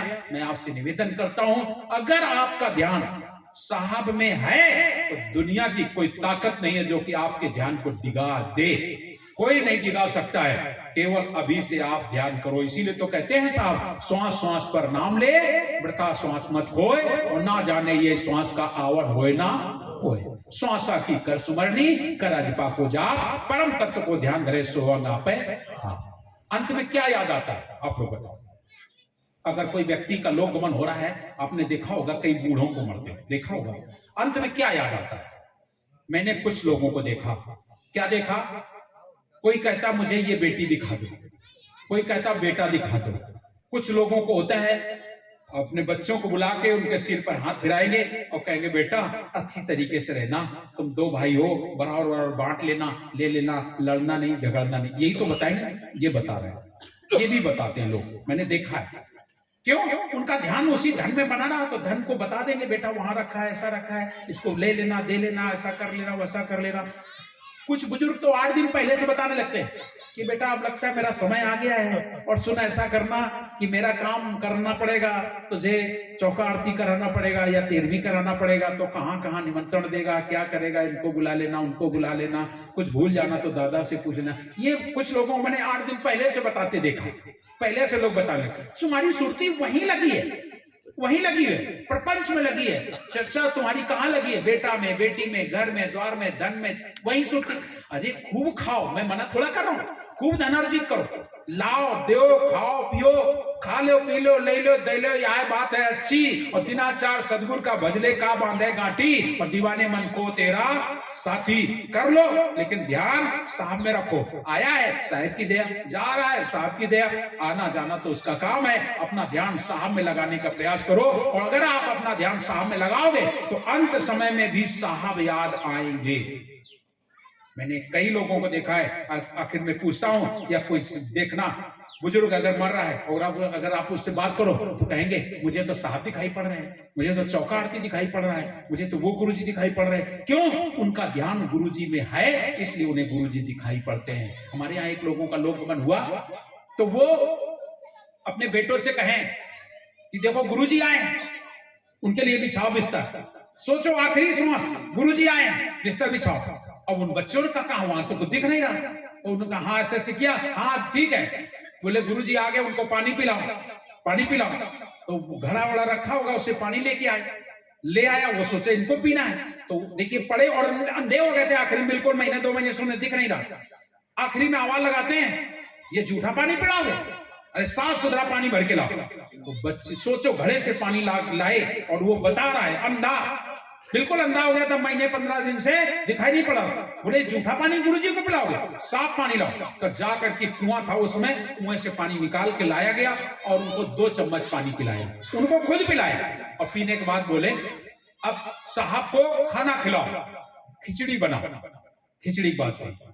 अब वहां क्या है, तो उनको पानी पिला रहे। इसके बाद थोड़ी देर में वो बोल रहा है, गुरुजी चलो गाड़ी हाँको। साहब से कह रहे हैं, गुरुजी चलो गाड़ी हाँको। और जैसे कहा गुरुजी चलो गाड़ी हाँको, बच्चे बोल रहे कहा कह रहे हैं, फिर क्या कहते हैं, अरे गुरुजी तुम तो बीच में यहाँ फंस गए आकर के, चलो मैं चलता हूँ आगे, तुम मिलना के। जैसे हमारी आप लोग विदाई करने लगते हो ना, तो हमारे लोग आगे निकल जाते हैं, पीछे रह जाते हैं। गुरुजी भी तुम भी इनके चक्कर में पड़ गए, मैं चल रहा हूँ आगे, और आकर के वहां मिलिए आकर के। और इतना कहने के बाद उसका प्राणांत हो गया, लोकमन हो गया। मैं आपसे जानना चाहता हूँ उसकी सुरती साहब में थी कि नहीं? साहब में थी, गया ना साहब के साथ। इसलिए अपनी सुरती में अगर शुरू से साहब के नाम के साथ रहोगे तो अंत में भी तुम्हें यही मिलेगा, ऐसा ही तुम भी बोलोगे और आखिरी में सतनाम सतनाम कहते हुए तुम लोग चले जाओगे। और जो नाम के साथ लोग जाएगा, साहब कबीर कहते हैं, मैं कबीर विचलो नहीं, शब्द मोर समर्थ और ताई लोग पहुंचाइयों जो चढ़े शब्द के रथ। जो शब्द रूपी रथ में बैठेगा निश्चित ही साहब उसे लोक ले जाएंगे, सतलोक ले जाएंगे। साहब कबीर साहब कहते हैं, मैं कबीर विचलो नहीं, मैं विचलित नहीं होगा, मैं कबीर विचलो नहीं, शब्द मोर समर्थ। आप विचलित मत होइएगा, शब्द पर सवार हो जाइए, शब्द पर सवार हो जाइए। मैं कबीर विचलो नहीं, शब्द मोर समर्थ और ताई लोग पहुंचाइयो। जो हमारे शब्द में बैठेगा उसको क्या करेंगे? ताई लोग पहुंचाइयो जो चढ़े शब्द के रथ। शब्द रूपी रथ में बैठो और अपने घर चलना है। ये देश हमारा नहीं है। वृद्धावस्था में नहीं बनने वाली है। वृद्ध हुए तम लोग सताए, अपना बने बनाए, लोग कुटुंब सब गाली देने वाले हैं। तो साहब कबीर कहते हैं, अब वृद्ध भय तम लोग सताए, अपना बने बनाए, लोग कुटुंब सब गाली दे में, अरे इससे मौत ना आई, अरे हाँ इससे मौत ना आई, रे खाट पड़ा सिरकाल खड़ा, अब सदगुरु नाम पुकार रे, ये झूठी सारी नागरिया, नाम भजले रे, सतनाम भजले रे, क्यों भूल गया है करार रे, वादा भूल गए हो तो वृद्धावस्था में अभी से बनाओ, अभी से बनाओ। और वृद्ध जो लोग हैं उनसे भी निवेदन है कि सुबह शाम साहब का नाम याद किया करो। अब लड़के क्या कर रहे, नाती क्या कर रहे, पंती क्या कर रहे, छोड़ो ना उनको छोड़ दो, कह दो तुम लोग करो जो कुछ करना हो, मैं जो करना था कर लिया। युवावस्था में सब कुछ कर लिया कि नहीं? अब शेष जो बचा है, अब तुम लोगों के अभी भी वही लगता है, और कमा दे नाती के लिए, और कमा दे पंती के लिए। क्यों? बेटा के लिए तो कर दिया है, अब नाती हो गए तो नाती को क्या कर दे? अरे नाती को कर दोगे, पंती को कर दोगे, लेकिन अगर पूत कपूत है तो चांद इतना जोड़ के जाए। हाँ याद रखना, एक है दांव मां। जुआ खेलने वाला अगर पल गया पल्ले तो याद रख लिया, 2 दिन में खत्म। पीने वाला मिल गया तो पी के खत्म कर देगा, खाने वाला मिल गया तो खा के खत्म कर देगा, क्या फायदा? इसलिए पूत कपूत तो क्या धन संचय, और पूत सपूत तो क्या धन संचय। अगर सुपुत्र है तो कमा खा लेगा, उसकी चिंता तुम्हें नहीं करनी है। और जब कर चुके तो कर दो। अब चिंता रखना है अपने साहब की, साहब के नाम की चिंता करके इस मानव जीवन को सार्थक बनाओ और अपने घर जाना है। ये हमारा देश नहीं है, रहना नहीं देश, बिराना है। हम लोग बिराने देश में हैं, तो साहब आए हैं तुम्हें लेने के लिए, चलो अपने घर। हम अमरपुरी से आए हैं, अमरलोक से आए हैं, अमरपुरी से आया बंदे, फिर अमरापुर जाना है। और कहे कबीर सुनो भाई साधु ऐसी लगन लगाना है, तो भाई लगाओगे ना लगन, अपनी लगान लगाओ और अपने घर चलना है। इन्हीं शब्दों के साथ विराम चाहूंगा। साहिब बंदगी बोलिए सदगुरु कबीर साहिब की पावन चरणों में साहिब बंदगी साहिब सदगुरु के। देखिए एक बात मैं भूल गया,